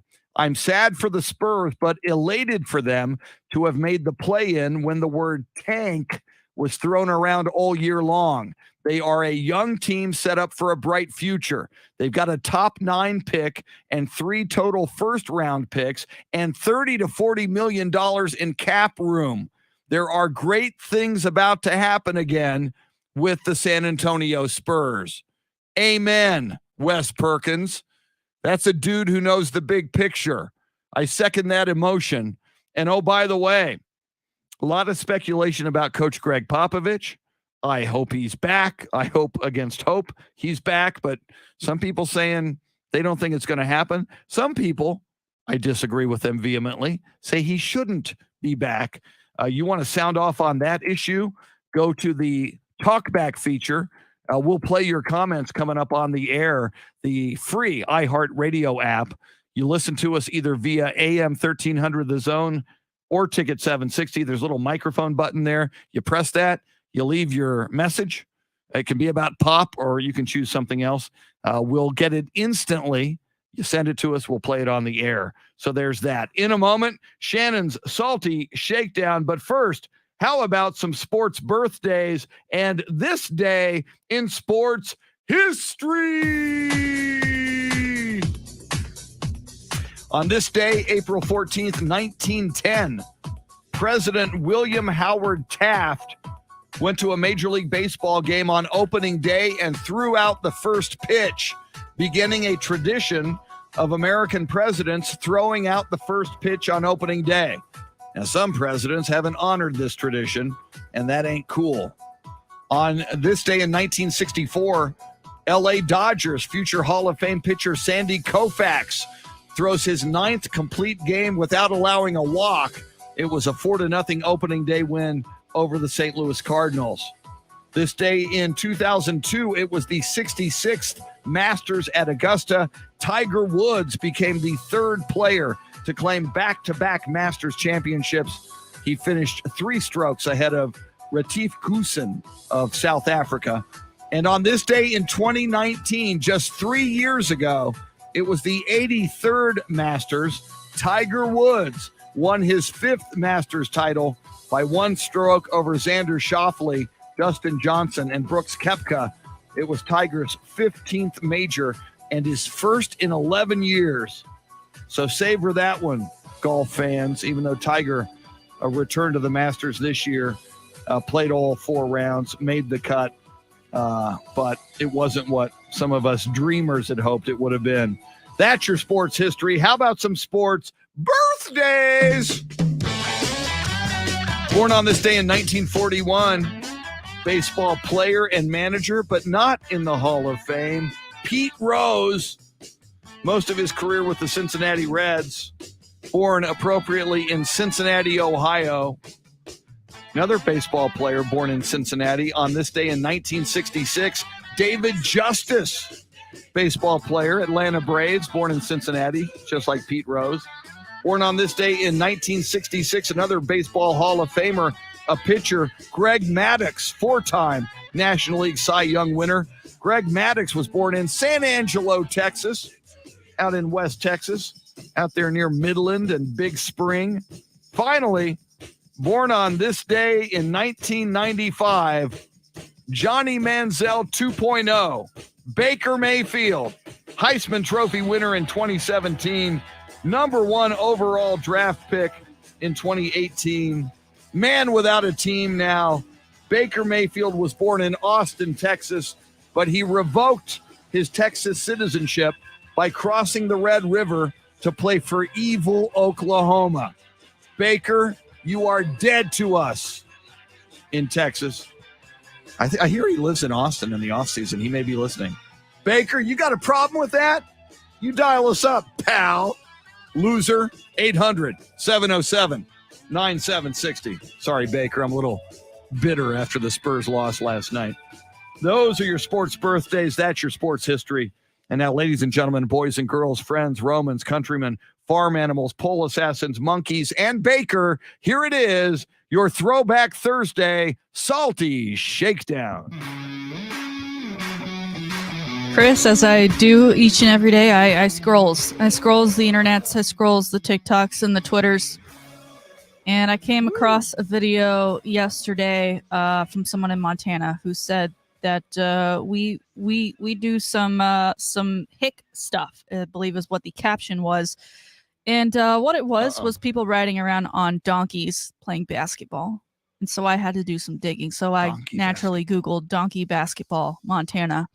And what do I find? But Donkey Sports Incorporated that host donkey basketball as well as donkey baseball in Washington, Oregon, North Idaho, South Idaho, Montana, Wyoming, and Nevada, and Utah. So basically all the states that don't have much going on to begin with. And it'll charge you anywhere from $8 to $9 to do it. They say, listen, we love helping to put together charity events so you can raise money for your charity. Who wouldn't love to ride around on a donkey and play sports? Chris, have you ever seen this in action? And who's the bright-eyed person who thought, you know what we should do to make sports more fun? Let's get a donkey involved. Let's bring a donkey and have people play on donkeys and see what happens. I did once ride a mule all the way to the bottom of the Grand Canyon and then back up. I highly recommend it. You ride the mule down, you stay at the Phantom Ranch at the bottom of the Grand Canyon overnight, and the next morning you ride it back up. But I've never played donkey basketball. I think that's weird. I hope they are treating the donkeys humanely. Wow. And you put it well, Shannon, only in the states that got nothing else going on. Enjoy your donkey basketball. Yeah, they do say that they provide for the experience of donkey basketball, well-trained, clean, and well-fed donkeys. So they're, I guess they do get taken care of. I just don't know if I'm a donkey. I'm like, what? Why are we going inside? Why am I inside on hardwood floor? That's dangerous for me. I don't get it. But I thought that was pretty interesting. So anyone who is venturing to one of those states, maybe see if you can go check that out. Obviously, we don't need that here in Texas. All right. From a donkey to a goat, Tom Brady, as we know, has returned to the Tampa Bay Buccaneers. Which means a lot of his teammates are thrilled, and they're also being asked questions by the media about Tom Brady. And one teammate in particular, Tristan Wirfs, who is an offensive lineman for the Buccaneers and Tom Brady, was asked if he had Tom Brady's phone number during a presser the other day, and this is what he said. I don't have Tom's number. No, I don't think I'm there yet. See, I find this interesting, Chris, because not only after this, Tom Brady ended up texting Tristan, and he made a joke about it. He posted the text exchange online, trying to fool him that he was someone who was wanting to reissue his car warranty, that it was going to expire, and that he needed help out. He then said, "This is actually your favorite quarterback," to which Tristan responded, "I'm sorry if your mentions are blowing up today." But if we recall back to that Super Bowl run, that Tampa Bay experience when Tom Brady first came to town, Mike Evans talked about Tom Brady leading up to the game, that he was constantly texting his teammates, specifically the offense, saying things like, "We will win," up into the wee hours of the day of the Super Bowl. So I want to know, was he not actually texting Tristan at that time? Or is Tom Brady just that popular that he's got to constantly change his phone number after each season? Maybe some disgruntled teammates, he doesn't want that phone number of his getting out. It is so precious that after every year he just reloads and gets a new phone to begin with. What say you, Crystal? Well, and as we learned in Deflategate, they tried to confiscate his cell phone and get evidence on Tom Brady back with the Patriots. You raise a great question, because I had heard that as well, that Tom loves texting all of his Tristan Wirfs, clearly did not have that number. There's no easy explanation for that one. But to Tom's credit, he rectified that situation, which I think is good for him and probably good for the Buccaneers. Yeah. Well, Tristan, you've got that number now, so hold on tight to it. Finally today, Chris, this isn't sports related, but I saw this story and I just wanted to discuss it here with you. There's a lot of jobs, especially in the digital age, that we probably would have never imagined would become a thing. And then for people to make as much money as they do off of them. For instance, people who make millions of dollars for unwrapping boxes on the internet. That to me is insane. But I think this one here takes the cake. There is a woman who is a professional baby namer. She goes by Taylor Humphrey. She has no children of her own. But she claims to be a storyteller and adept at branding, marketing, and social media. So, if you think your baby's going to become an influencer, why not start from the jump and get someone to professionally brand your baby? Sir, in 2020, she helped name 100 babies, and the minimum price for her services is $1,500. So in 2020 alone, she made $150K. And she's charged upwards to $10,000. Her services range from just a simple phone call and discussion with the parents to be, all the way to genealogy tests and researching of the family's names and meanings and other things that might come up, and what would ultimately be the best name for your baby. Now, listen, I don't have a baby. I have a dog, and I had to think about what I was going to name my dog, but I think I did all right. I like the outcome. I'm satisfied with it. Why would I don't understand why parents would not only pay money, but just ask someone else to name their baby. That just reminds me of one of the punishments via the show on FX The League one year, was that the winner of the league got to name the baby that was going to be born to some of the players in the league, and the guy who won named the baby Taco Batman. Which, to me, at least he didn't have to pay him that much money to do it. But Taco Batman, not the best name. What is this, Chris? And also, how do I claim to be one of those and make that much money just for providing names? Question number one: What is the name of your dog, Shannon? Shipley. Since you named the dog Shipley. That's right. I see. I forgot Shipley, and I forgot that Jeremy plays for the New York Yankees. It's sleep deprivation, Shannon. I swear to God. I don't know which is weirder, a professional baby namer or donkey basketball. But when you said it, though, because people want, well, my kid might be an influencer. These influencers now are procreating. So influencer dude might be exchanging DNA with influencer woman, and now they want their kid to be. It's, oh my God. We are Rome before the fall. This is the end of civilization. We are the great Satan. Maybe they were right. Maybe Saddam Hussein was right. A professional baby namer. Just to like tie it back to sports, my first thought was it's two parents who want to have like a baseball star kid. And but both parents don't have any, like, they don't have an athletic bone in their body. So the genetics, the kid's already going to be starting from behind. Maybe we brand him right from the jump. Just get it going in a name that people will remember forever and can make nicknames of and cheer about and think about when they think of baseball in the future. I don't know. It's just very strange. There it is. Today's Salty Shakedown. Outstanding as always, thought-provoking, bizarre as always with donkey basketball and professional baby namer. I am just, people have to be so unimaginative. And like you, Shannon, and like Taylor Humphrey, the professional baby namer, I don't have kids, but if you do have kids, your sacred duty and privilege is to name your child. And if you are so unimaginative that you need a consultant and you're going to pay a minimum of $1,500 to name your kid, wow, that's just ridiculous. That's just.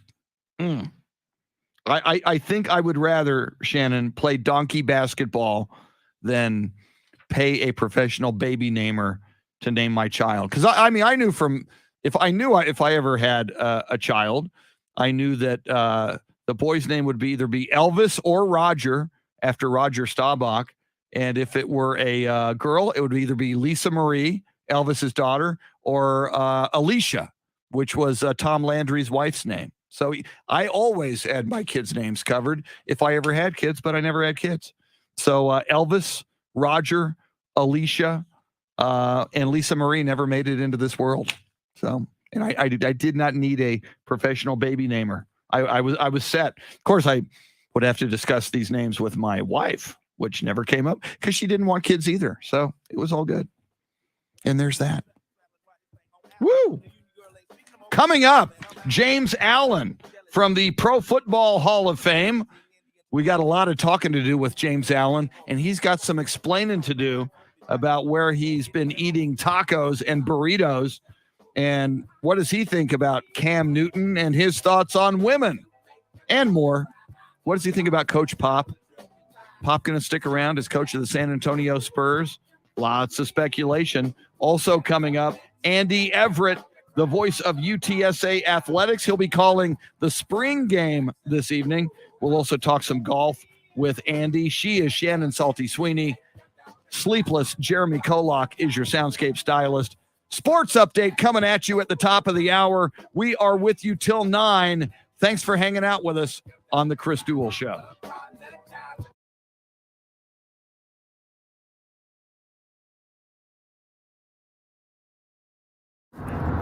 Guys, love y'all show. It's awesome.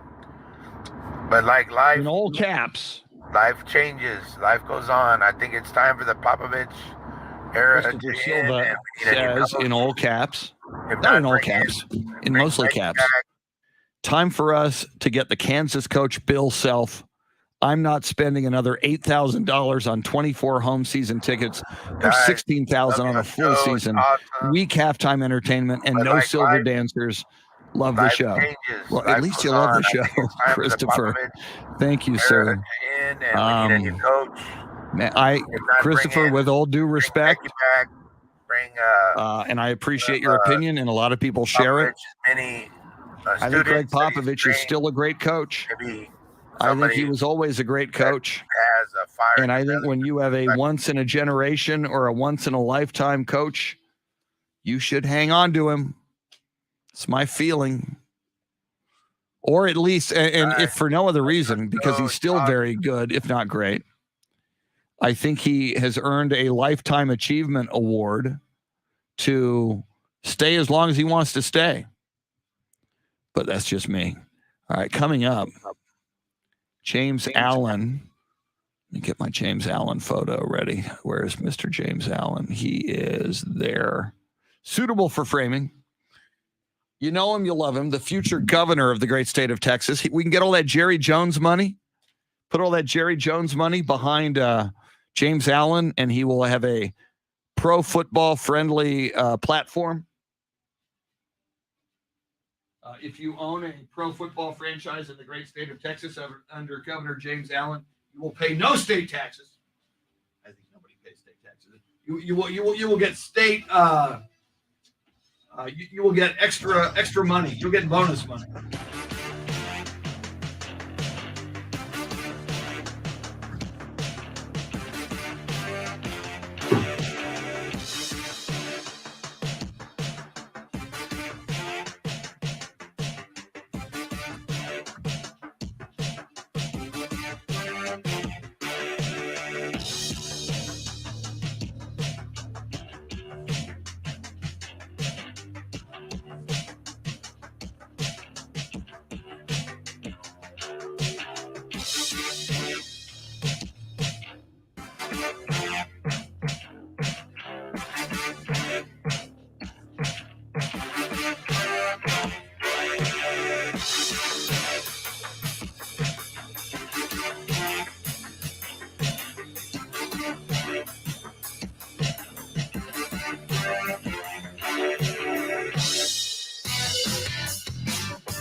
All right.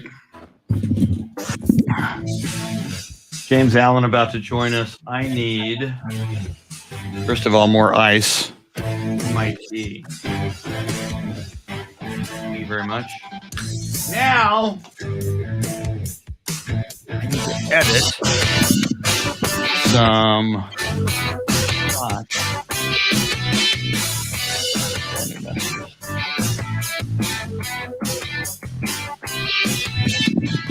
Christopher Silva, name kids after your family. All right, Paul Rivera, what you got here? Paul says, good morning. Good morning, Paul. Proud of my young Spurs. However, old school Spurs such as Irvin, Stylist, and the Bruce brothers would not be for these participation tournament play-in games. You either make the playoffs or you don't. Please ask Mr. Allen if he has any Madden stories. I finally got a chance to see the Fox-produced Madden show last weekend. Go Pokes. Paul, that old Madden documentary on Fox was amazing.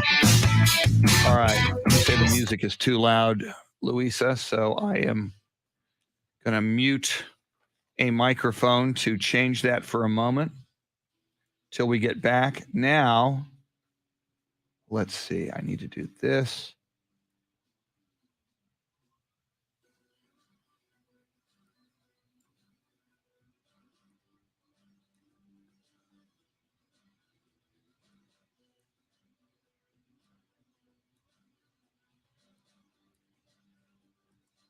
And there's one of them. Okay.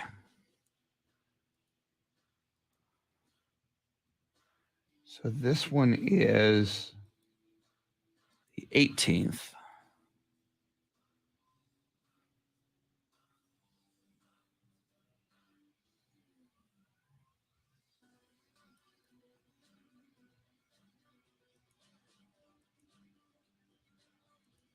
Whoops.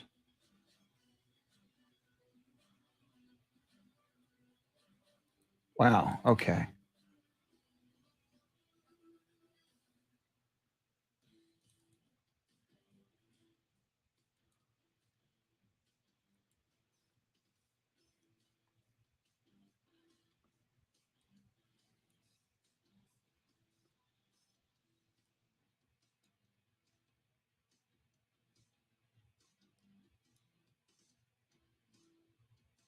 Whoops.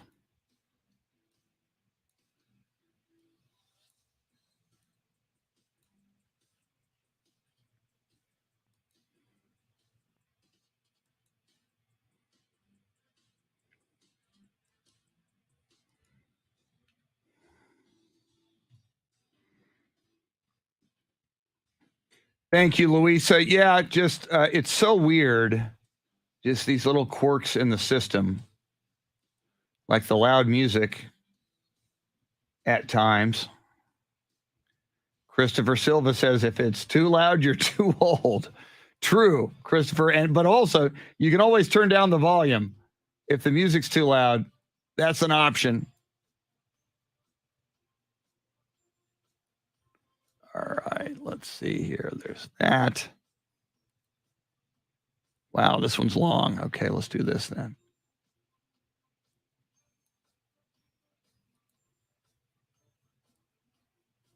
Better. I'm editing some commercials. So there's the third one. I got 2 more to go.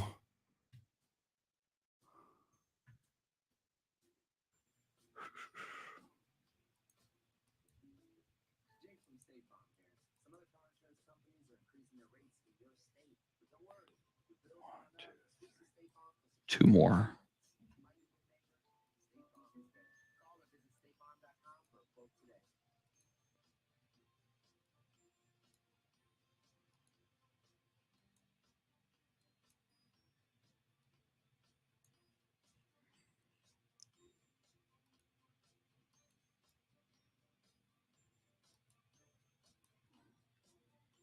James Allen about to join us from the Pro Football Hall of Fame.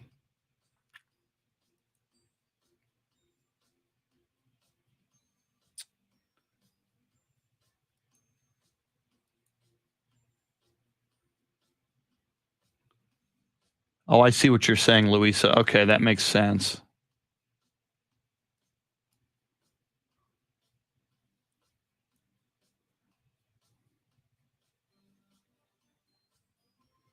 Wow, that's weird. I don't see what's going on there, but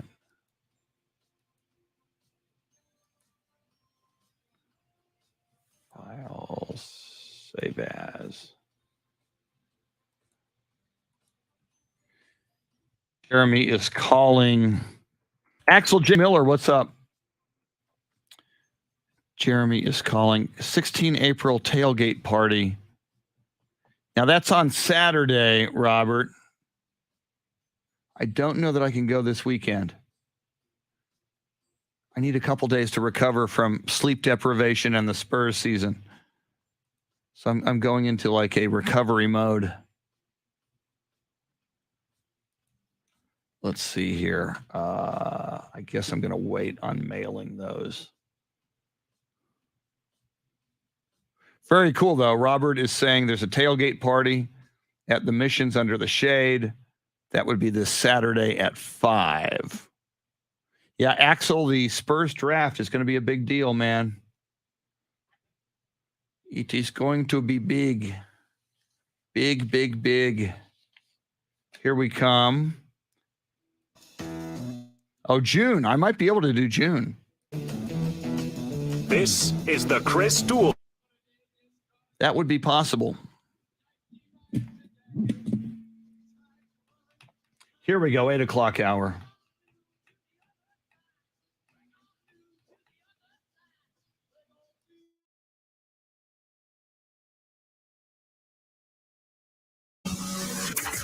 Now, Chris Duel. It is a throwback Thursday. It is the beginning of the dark ages.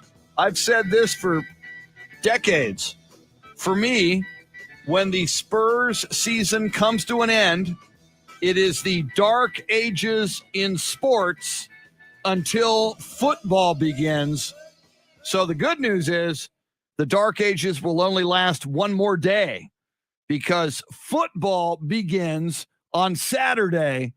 The United States Football League, the USFL, will bring football back. So I've only got to go through about 36 hours of darkness, which has begun ever since the Spurs lost last night to the New Orleans Pelicans, 113-103 in the play-in game. Welcome in. It's the Chris Duel Show with Shannon, Salty, Sweeney. Your Soundscape stylist is the sleepless Jeremy KOLOK, who was in the building late last night. I saw it with my own eyes. Every Thursday, we love talking football. We love talking sports. We love talking life. And we love talking tacos with James Allen, the pride of College Station in Texas A&M, and a member of the board of the Pro Football Hall of Fame, also on the selection committee. James Allen, who apparently is sleepless as well, driving all night across the great state of Texas. James Allen, how are you and where are you this morning? I rolled into San Antonio with my son, and I'm now back home. And good morning to everybody. And I know the Spurs lost, so I know you're kind of competing with Shannon on the salty part, Chris. But we're glad to be home. We're very blessed and extremely honored, my son James Allen Jr., to have all the opportunities he's had, and all the people that want him not only for his athletic but his academic and character side. So it's been an honor to drive around a lot lately. Well, James, before we get to the football part, because I know you were in College Station over the weekend as well for the ring ceremony with your daughter, and then there was the spring game. But yesterday, I saw you posted that you were at Fuego's with your son, and you, James Allen, were eating the James Allen taco. Super meta. What a moment. Is that still, why is it vegetarian specifically? And then did you also enjoy anything else that you can recommend to me when I go there in about 10 days from now? I didn't. I actually did that for you guys. That's a true story. I forgot what my son has. I know the carne asada is amazing. The vegetarian thing, without going to a long story, at the time I was doing CrossFit at a very high level, and I know you need a lot of protein and stuff, but I was also watching a lot of my intake, and I was eating a lot of vegetables, and I kept eating a lot of vegetables, and they got wind of that, and they said, okay, we're going to call them vegetable taco. So that's as far as that story goes. So that's how that happened. And it was great to be at Texas A&M, obviously looking at my son very hard, and I can't obviously discuss all the things there, but it was an amazing trip for a long time. And yeah, we stopped at Fuego's, and you saw a picture of my son with his 2 thumbs up. So it was a great experience to be in College Station and with my son and eating a James Allen taco. And again, for our listeners, soon, maybe in the month of May, whenever we can arrange it, there is a Fuego's in San Antonio near UTSA. On the menu is the James Allen Monster Taco. We will, and I'm waiting to go with James and with our listeners, so we will set that up. But James, you mentioned, and again, and we live vicariously through you on your Facebook page. And first of all, congratulations to your daughter, Faith, the ring ceremony. Those were amazing photos. She got her Texas Aggie ring. And given that, you mentioned your son, who is a phenomenal athlete, a great, not only a state champion shot putter, but a nationally recognized athlete in shot put and in track and field. You, sir, a Texas A&M alum. You had a big athletic career at Texas A&M. You continue to be very active at Texas A&M. Your daughter is going to Texas A&M, now has her ring. How much pressure, and as you mentioned, your son, James Allen Jr., going to a number of colleges. He's got a number of offers. how much pressure is there on him to go to Texas A&M? And what I mean, and what is he saying about that? Does he want to be an Aggie, or how is he handling this? He's a lot better athlete than I am, first, and number two, very smarter. I'm not just saying that; he really is. And he's gotten all this attention, and not until recently, it was him that said, "I really like." He was talking to the UTSA coach. He likes him, and there's some other coaches. Trinity, even locally, that UIW and Trinity and all these other coaches. But the A&M thing surprised me, just like my daughter was going to University of Texas in Austin. And I used to buy her shirts with UT things. So I really didn't know that was going to come around until recently. And they spent a lot of time with him yesterday because A&M has, I think right now, the number 2 ranked track team in the nation, and it's not, so I'm very proud of him because of his academics and his athletic stuff, and the A&M part just recently became an issue, and I don't think there's any pressure at all, because I've always told him I just want him to go to college, and the same thing I told Faith. And I know I'm repeating myself, but like I said, I used to buy her UT stuff. So there's no pressure at all. I was going to UT until the last minute. I think I've told y'all guys on the air. So there's zero pressure on him. I told him it's his decision, but he was the A&M track place I've never been to. And I knew it was the number 1 track. It's where all the NCAA tournaments, everything else, and that has a hydraulic tracks, everything else, and they're even making it better, bigger and better. I had no idea. No offense to the A&M football where Jimbo Fisher is, but their facilities, but it rivals that. So it was very impressive to be over there with my son, and I was literally overwhelmed on the whole process, and so it was great, being back there just the next week, like Shannon pointed out, after seeing my daughter get her ring. And I will tell you, Faith, who's, getting all kind of offers from all these companies and trying to keep her almost 4-0 there. She hit us up last night, and she's a very strong Christian. She said, "I'm praying for James to come to A&M because I miss my brother." So I think that's the only pressure he's gotten from anybody. Nice. Very nice. Well, James, as you were there for that ring ceremony, it also was the spring game weekend, maroon and white for the Aggies. What was the vibe like on campus, and what was the chatter like about how the team looked this spring with Jimbo Fisher as head coach? It was amazing. The quarterbacks were looking great. The line, our running backs, there was quite a few drop passes. I think there was a little concern about that. Obviously, a lot of people attended. It was very crowded. And of course, they brought in a lot of former players at halftime, and Johnny Manziel was the quarterback, and they had a scrimmage of 2 maroon and white games of the former players. And it was a great vibe. There's a lot of people there, a lot of excitement there, obviously, with the build-up, what Jimbo's doing there. And the only thing that I saw from guys or athletes or anything else, they were just worried about some of the drop passes. But it's just a scrimmage, so they look impressive. James Allen from the Pro Football Hall of Fame. We're talking football with James. James, big story earlier in the week. We played the audio. I don't know if you've heard the audio or if you heard about it, but I can certainly characterize it. Cam Newton, who is a man looking for a football team, went on a podcast and started talking about women, and started talking about women who call themselves a boss, and then B, the B word. He used that term a lot. But Cam Newton seemed to have advice for women. I'm paraphrasing, but it was kind of, know your place, know when to be quiet. You should know how to satisfy your man, and you should know how to cook. And Shannon, I think, accurately characterized this as kind of a 1950s male point of view. He's gotten some blowback, or if not a lot of blowback, on these comments. He apparently tomorrow is going to release a video statement justifying what he had to say. He says the media mischaracterized what he said.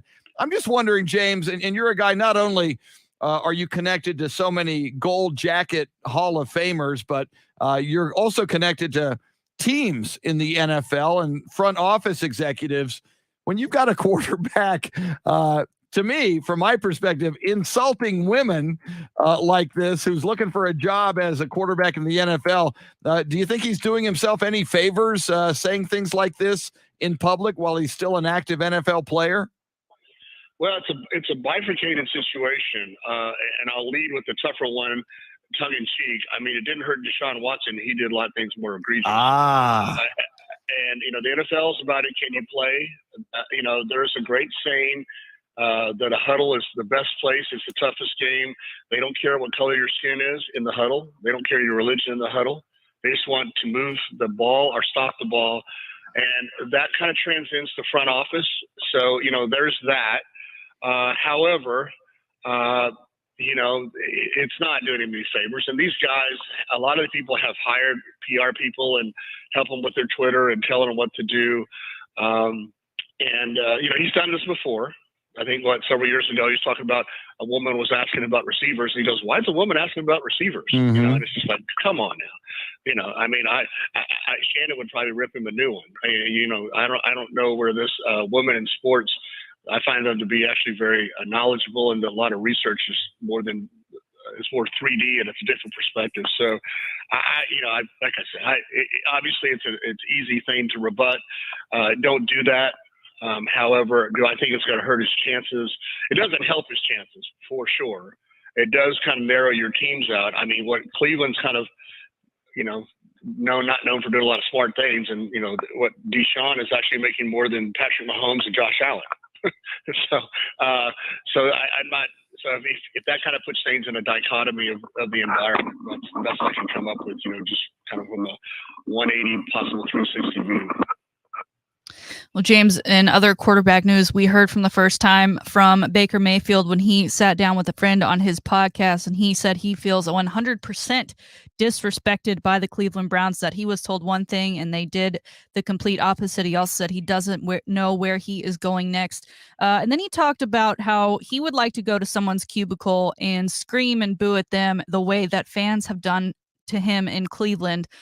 Your thoughts on that, and if that's the right attitude for a guy who obviously has been known to always have a chip on his shoulder, but for a guy that really needs to prove himself now? That's a great point. I mean, do I think he was disrespected? I don't know what it said or not said, but you pay a guy a ton of money, making him, like I said, the second highest paid guy in the NFL, and he may not be able to play it down for a while, and he's facing all those things. So yes. And Baker has been passionate on that team, a motivator, a leader. So I understand where he's coming from, and I don't disagree, although this is a business, right? And it is the business of a bunch of people doing things, and he has to understand that. And the best thing to do is just, they said Peyton Manning was done, and nobody wanted him until John Elway came along. I mean, it's just a knee-jerk response to that. And I think we all agree that he's one of the greatest quarterbacks to ever play the game. And he could have felt disrespected. But as Peyton does, he stays quiet, gets his job done. Same with Brett Favre, and I can go down the list. Steve Young, Joe Montana, end up going to the Chiefs. That's just, after doing all this stuff for the 49ers, and I just don't want to over pontificate about that, but I get where Baker's coming from, and I don't disagree with him, and Cleveland is, but it's the music business, it is the football business. That's the reason that's in there, and unfortunately in business, politics, emotions, and people's perspective come into play, especially from the owner and general manager area. Well, and what strikes me, James Allen, here Baker Mayfield, two things, as Shannon mentions. He says, I've been disrespected by the organization when they went and got Deshaun Watson. And he's like, oh, you know what I'd like to do? I'd like to go to people's cubicles and boo and jeer them the way they boo and jeer me. What I noticed, James, I don't hear Patrick Mahomes saying these things. I don't hear Dak Prescott saying these things. I don't hear so many quarterbacks in the NFL who are successful saying these things because they're delivering the goods. For some reason, Baker Mayfield, you are in this position because you did not deliver the goods. And granted, it is Cleveland, and we say it all the time, and I think it's true, James. Cleveland is where quarterbacks go to die, and we can now add Baker Mayfield to that list, and shortly we'll be adding Deshaun Watson to that list. But and as you just said, James, Peyton Manning was quiet about it. Do your job. If they don't want you in Cleveland and you've got the goods, go somewhere else and deliver the goods. I just think, and again, I've said it. You mentioned Johnny Manziel at the spring game at A&M. For a long time, people have been calling Baker Mayfield Johnny Manziel 2.0. And I think, the bad attitude that Johnny Manziel had as an NFL quarterback, I think Baker Mayfield's got the same problem. I don't think it's quite where Johnny is because he doesn't have all the extra curricular issues, which is really what got Johnny in place. I heard a great coach at A&M talk about how, making grades or doing accomplishments away from sports, makes your life fulfillment, whether it's spiritually or academics if your extracurricular life it does create a bitterness in your professional life in all aspects, not just sports. And I really believe that I don't think he's quite there. He's hurt. I get it. There's a great montage of how Cam Newton handled when he lost the Super Bowl and how Peyton Manning lost the Super Bowl. Yeah. And if you've ever watched that, there's a difference between one's going to be a Hall of Famer and one probably won't, even though he has all the talent in the world. And it's a game of inches emotionally in life. It's definitely that in sports and a more maybe a game of, it's a game of inches for sure, and mentally, not just physically. And I hope he does. He's a competitor. I have nothing against the guy. I love his passion, but sometimes you're a quarterback. You've got to stay calm. You got to be a Roger Staubach, even Elway, or what do you want me to take? Montana. You go through the whole thing. Favre, all those guys. Manning, they stay. You've got to stay level because you carry the culture of yourself and your family. More importantly, you carry the culture of your team or your future team. Huge point. That's a good way to live your life. Try to be more like Roger Staubach. James Allen, finally, you're a big Spurs fan. You live in San Antonio. You've been a Spurs fan for forever, just like I have, and Jeremy. Spurs lose last night to the New Orleans Pelicans. They are eliminated from the play-in and therefore the playoffs. A lot of speculation about Coach Greg Popovich, and I'm seeing it from people I respect, sports professionals out there. And then there's some fans who want to see Greg Popovich move on and the Spurs find another coach. I think Greg Popovich is a once-in-a-lifetime head coach. I think he just coached the Olympic team to gold. I think he did a great job with this young Spurs team. I think they're ahead of schedule. They were supposed to win 28 games. He got them 34, got them into the play-in tournament. I do not want to see Coach Popovich move on, either voluntarily or otherwise. Your thoughts on Coach Pop, and how do you think it plays out from here with Pop and the Spurs for next season? That Coach Pop does things his way from the jump. That's why his players respect him. He's a father figure. He's a coach. He's a best friend, but he's tough love. Fans sort of are fanatical, and I understand that there's all gambits of fans. However, I always tell fans, when you come at me with something like that, tell me your alternative that's a realistic alternative that's a better coach than Coach Pop. And I'm not trying to be just, everything else, but his players love him. They respect him.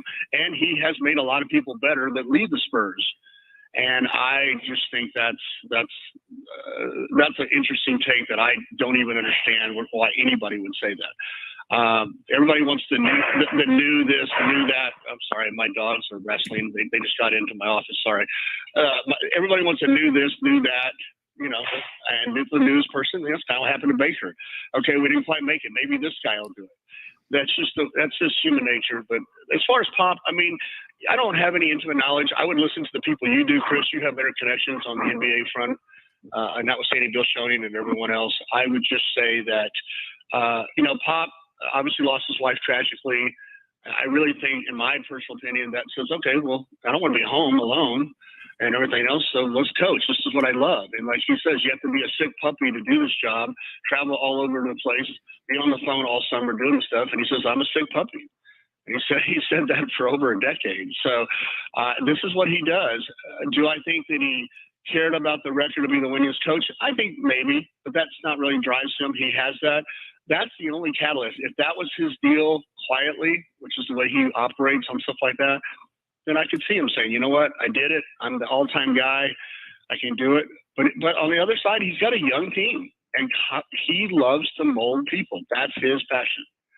And so I think there's a dichotomy there. I personally, he has a young team. And and I can see him staying around with this. And we had the same discussion, Chris, not you and I, when Tim Duncan retired. Yeah. Because Tim was as he said in his retirement speech, his father, Tim Duncan's father, says, you're the guy. Don't mess this kid up. You're his father now. And a lot of people, even close to basketball, said that he would mirror Tim's career. And when Tim retired, everybody was saying, okay, Pop's going to retire. Well, here he is. So I think molding young people, as long as, and I don't know if he's dating anyone or not. It really doesn't, I don't think it really matters to him. I think anybody that dates Pop is going to have to understand that. I think molding people and kids is what motivates that man. And if he retired, I could see him over at the George Gervin Center or somewhere coaching kids doing that candidly. It'll be very, very interesting. And I agree with just about everything you said about Pop. And I mean, he is a once in a lifetime coach, and you don't let that go if you can help it. You keep on keeping on as long as he wants to do that. James Allen, as always, sir, tremendous perspective on football, sports, and life. Great stuff as always. Enjoyed what we've been seeing you put out there on social media. Thanks for taking the time. Have a great weekend. Shout out to you guys and also to Shannon's boyfriend who's an Aggie. Shout out to my son. I'm proud of the man you are.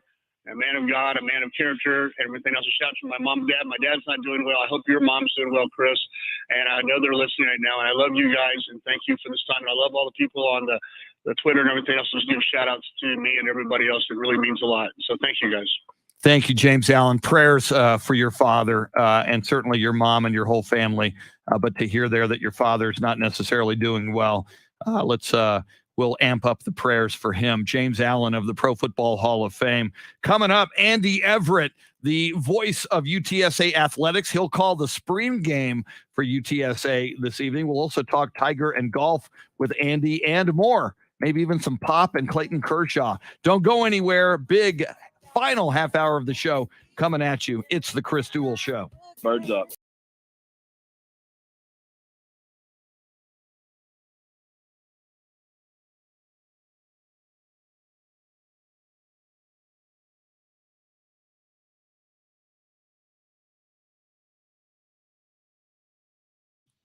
All right. Let's see. I need to mail the spots I just recorded. Thank you, James Allen. Great segment as always. James, love having you on, man. On the way out, you mentioned your father's not doing well. I'm so sorry to hear that. I hope he's doing better. Beyond this morning. I hope things take a turn for the much, much better. So, all right, let me see here. I need my mail. This is going to, let's see. Shawnee Optimal 5.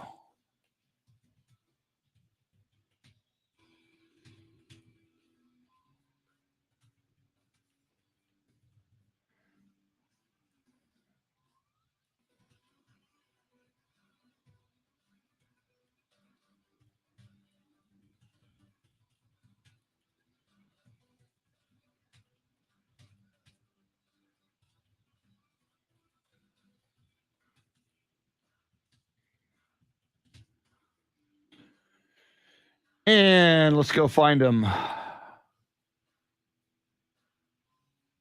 Andy Everett coming up.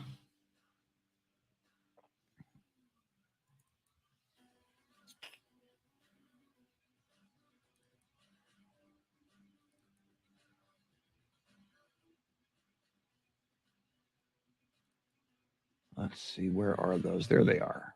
1, 2, 3, 4, 5.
Axel J. Miller says, my Raiders flew in Tariq Woolen, cornerback from UTSA. So don't be surprised if he falls in the third round. Very nice, Axel. Tall, ran a 4.2 640, maybe gone by the third, but I can dream. Yeah, you never know.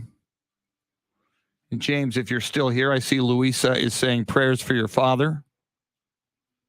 I second that emotion.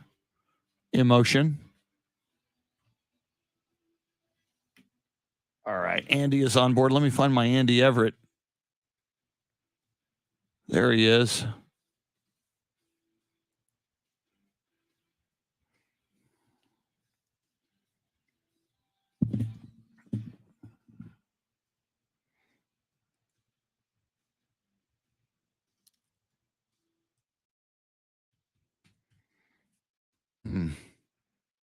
Andy is on the phone and ready to go.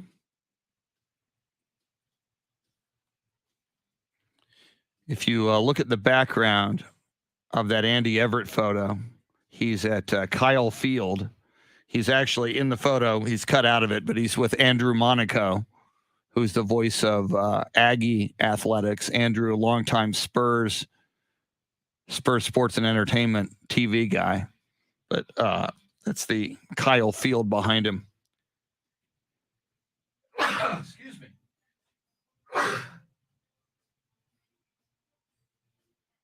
There are some allergens in the air. Very cool. Yeah, we'll try to get to Tiger there, Jesse.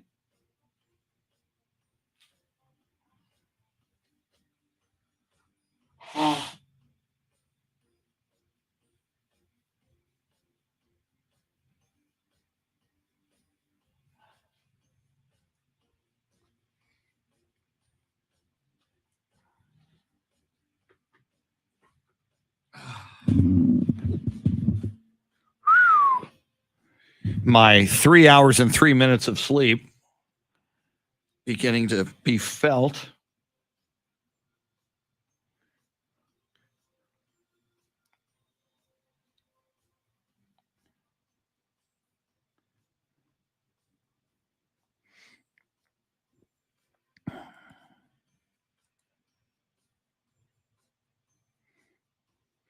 Here's my Fitbit. There's my sleep last night.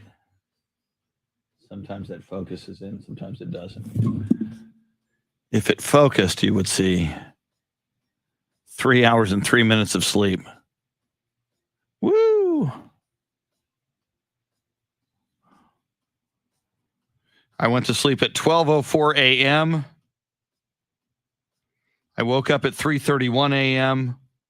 I was awake for 23 of those minutes. Thank you.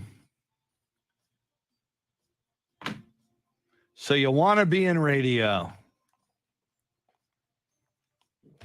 You want to sleep 3 hours and 3 minutes a night.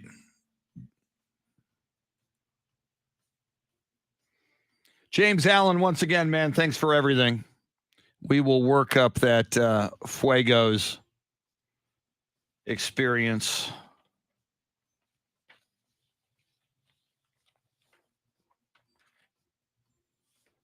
We didn't even get to LaMelo Ball, apparently caught on video smoking weed before the game last night.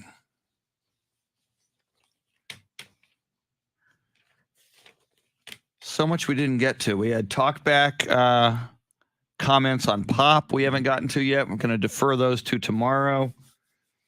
We just ran out of show, but we still got a lot of show left, and there's Andy Everett. Here we go.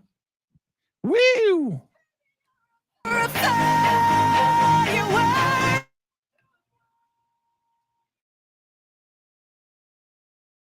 Back the Chris Duel Show with Shannon Salty Sweeney. You hear Katy Perry on our airwaves. That usually means Andy Everett is nearby. Welcome back. Chris Duel Show with Shannon Salty Sweeney. The morning after the Spurs were eliminated. So much to talk about with Andy Everett. He is the voice of UTSA Athletics, and he's also the host of The Golf Show. You can catch that on Ticket 760 Saturday mornings at 8. And if you're outside San Antonio, anywhere on the planet, you can catch it on the free iHeart Radio app. Andy Everett, how are you this morning? I'm good. How are you guys? I am good. Before we talk about the spring game that you will call tonight on Ticket 760, this is our first opportunity on radio to talk with you about the Masters and Tiger Woods. Tiger shot that first round 71, and I think we all started thinking, oh, my God, does this have a storybook finish coming? And, of course, things kind of went the other way, which if you were realistic and thought about his physical condition, maybe you could have seen that coming. Your thoughts on Tiger Woods in particular and the Masters in general? Well, there was two things I never thought I would see in Tiger Woods' career, and one was him to four-putt a green. I'm sure he's done it before. I don't remember it. And the other was to hit a 5-wood into a par 3 and it not be a long enough club. I thought ball striking-wise, Tiger wasn't far off. In fact, I thought he was way better than anybody could have imagined him being. But his putter was terrible. He was the worst putter in the field for those that made the cut. And these are statistics that the PGA Tour keeps. And he was 1.75 putts per green in regulation. And I think Scotty Scheffler was around 1.4 something.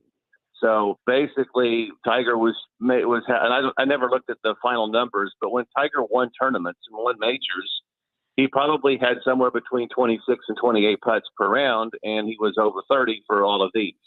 And so for somebody that's been, in my mind, the greatest clutch putter that ever lived, he made nothing for 4 days. He made a few putts the first day that kind of bailed him out. But for the most part, the putter was very cold. And I think that's something that is kind of baffling to me because usually he putts much better than that. And had he putted better, I don't think he would have finished 11, 12, 13 over, whatever it was. He probably wouldn't have won still, but he would have been a lot closer to the top. And Augusta's greens are some of the most treacherous that anybody will play. If you play Southern Hills next month, they'll be fast, but not as slick and as undulating. And if he and he's already said he's going to go to the Open Championship at St. Andrews in July, and those greens will be much easier to putt as well. So ball striking was great. I thought putting was as bad as he's ever been. Well, Andy, Scotty Scheffler walks away with the green jacket, and he's been on a bit of a hot streak. What are the chances you give him to potentially win another major this season alone? Right now, I would pick him to win every tournament he's in. He's as good a player as there is. He's as hot a player as there is. But other than Tiger, in all the years I've watched golf, eventually these streaks kind of come to an end. But for him to win 4 out of 6 tournaments that he entered since the Phoenix Open when he won, or Waste Management as it's called now, but he's as hot as it gets. I don't think he's playing this week at Hilton Head. I haven't seen the list of tee times yet to know who's there. I would imagine we'll probably see him at the Quail Hollow event, or what used to be at Quail Hollow in Charlotte. It's that tournament's been moved to Washington D.C. this year because of I think it's called the Wells Fargo, because the Ryder Cup or the President's Cup is going to be at Quail Hollow, so they don't want to have 2 events at that course this year.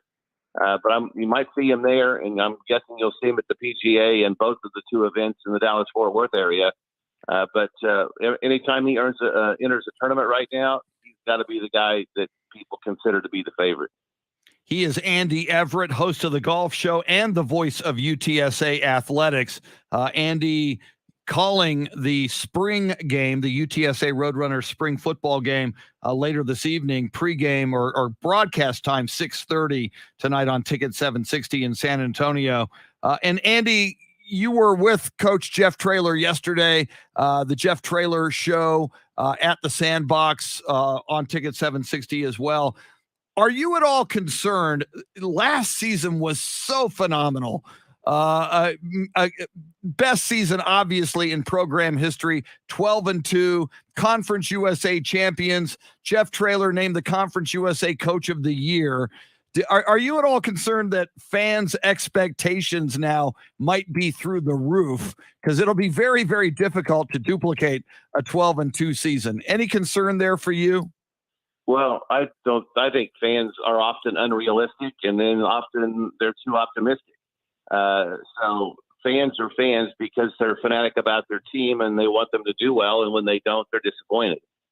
The schedule in the non-conference season is way more difficult than it was last year. Memphis was a really good team, but obviously Texas and the UTSA's other games with Houston and Army are far better teams than Memphis was last year. So the strength of schedule is much better. But I think the players last year were really disappointed that they didn't go 14-0. And I think that's their motivation. They may not go 14-0. They may never go 14-0. But they're not going to be satisfied from a coaching staff and a player's standpoint until they are. So I think the core players that are coming back are incredibly hungry. I think they're all looking forward to every game they play. I was asked by somebody yesterday, what is UTSA's chances against Texas in week 3? And the first thing I said was, well, I'll give you my answer, but understand they're not thinking about Texas until week 3. They've got tough games with Houston and Army first.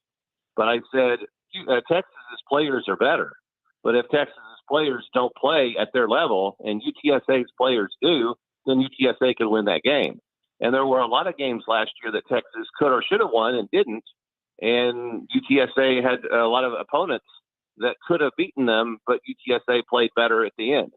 So it's not that, overall from player 1 through player 120, the Texas roster has more 5 stars, I guess, if you will, but 5 stars still have to perform, or a bunch of 3 stars and 4 stars can beat them. So I think every game on UTSA's schedule is winnable if all of the stars align in the right way. Andy, the spring game taking place today, and I know spring games are different throughout the country, and they usually come with their own set of rules. I'm assuming you, as the guy who will be calling the game, are familiar with what fans might see. What are some differences between a regular football game that fans should know about going into tonight?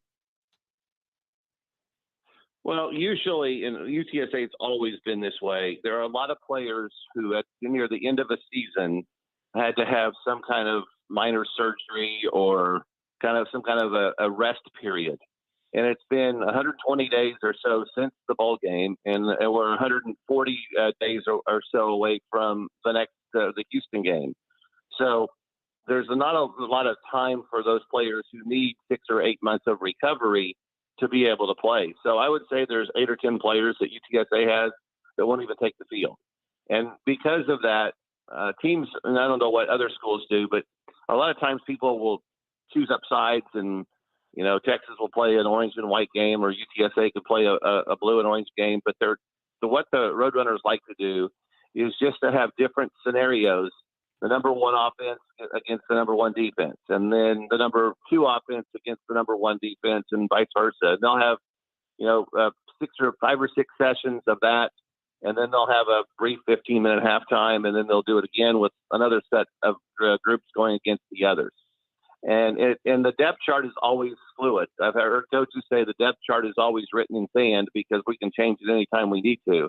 And so everybody's trying to get one more last impression in before the coaches kind of develop a roster as to where every player is and where they expect every player's playing time to be next year. And they'll tell them all, when you leave here, if you're the 4th wide receiver or the 5th defensive back, don't take that for granted. You've got 6 months to improve, and you also have to understand there may be somebody that gets hurt between now and then where you're another notch up. So it won't be really a game per se. We'll call plays when we need to call plays, but we're going to talk to a lot of people during the broadcast tonight. We're going to make sure that we kind of give the fans the experience of what they're going to see next year, who some of the key players are, and hopefully we'll have a number of guests on as well throughout the broadcast in between what's going on the field. You mentioned, as we talk with Andy Everett, who some of the key players are, and clearly UTSA lost a lot of talented players who are now being considered for the NFL draft, or maybe signed the day after the NFL draft if they're not drafted. To me, biggest on that list, Sincere McCormick, was just such a prolific running back, going to be hard to replace, and he might just be irreplaceable. Is there a running back that you see yet, Andy, who might be able to fill the shoes of Sincere McCormick? Well, I think Ty Edwards is the leading candidate right now. He's a junior college transfer that's come in here and will probably be the number 1 on the chart. There's also a bunch of guys that have been injured or re-injured. We'll not see D'Anthony Lewis play this evening. He got hurt right before the season began last year. Kadrick Cobbs tore an ACL a few weeks ago in practice, and it's the same ACL he tore in the bowl game 2 years ago when they played in the First Responders Bowl. So they're really, really thin at running back. You talk about the draft. I hope Sincere gets drafted. I'm concerned he may not. But what I do think will happen, regardless of whether he gets drafted or not, is he will find his way onto an NFL roster, either through the practice squad or because they need a 2nd or 3rd running back. And I think what scouts are going to love when they see him, they don't like his measurables. He's only 5'9", and he only runs a 4.55 40. They want 5'11" and 4.4, and that's who they usually draft. But he's the best 3rd down and 2 back they'll ever have, and he'll get you 3 or 4 yards. And I don't think I don't know that he ever fumbled when he was at UTSA. The guy that's probably going to get drafted first from UTSA is Tariq Woolen. He ran a 4.2 40 in the combine, and that's the kind of measurables that pro scouts like. If you can run that fast, they'll teach you how to play the position. And I think Spencer Burford will get drafted in there as well. And then there's probably 5 or 6 other UTSA players that will get camp invites at some point. And remember, we're just a couple of weeks away from the NFL draft, so this is all going to happen pretty quickly. Yeah, I see Axel Miller on our video feed saying Tariq Woolen was flown into the Raiders to work him out. I'm sure a lot of teams have done that. Should be fascinating. He'll be the first Roadrunner drafted. Yes, should be fascinating tonight. Andy Everett will have the call 6:30 for the spring game. Andy Everett, have a great call tonight. We'll be listening. Thank you. All right. Our thanks to Andy Everett. There's a lot we didn't get to this morning, including some of your talkback comments, many of them on Coach Greg Popovich. We'll play those things first thing tomorrow morning and get all caught up. Shannon, Salty, Sweeney, you have a great 21 hours. Have a great Thursday. We'll do this again tomorrow. You as well, sir. Looking forward to it. Jeremy KOLOK, I think, like me, maybe some sleep on your agenda later this afternoon. Yeah, that's first thing on the agenda. Going to work on my 3 hours of sleep that I've got so far since the Spurs lost. All right. Have yourself a great Thursday. Big show tomorrow. And we'll get you ready for football. Adios, amigos. Have a great Thursday.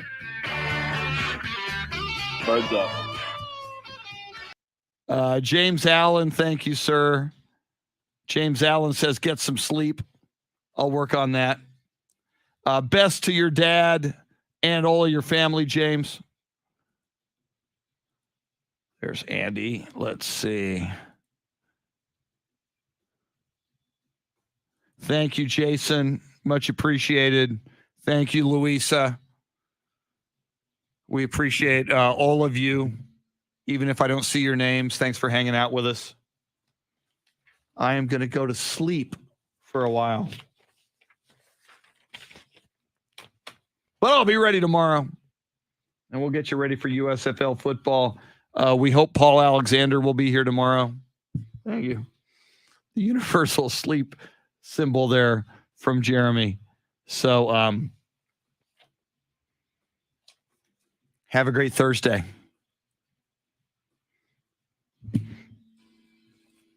Go Spurs, go next season. Stay, Pop, stay.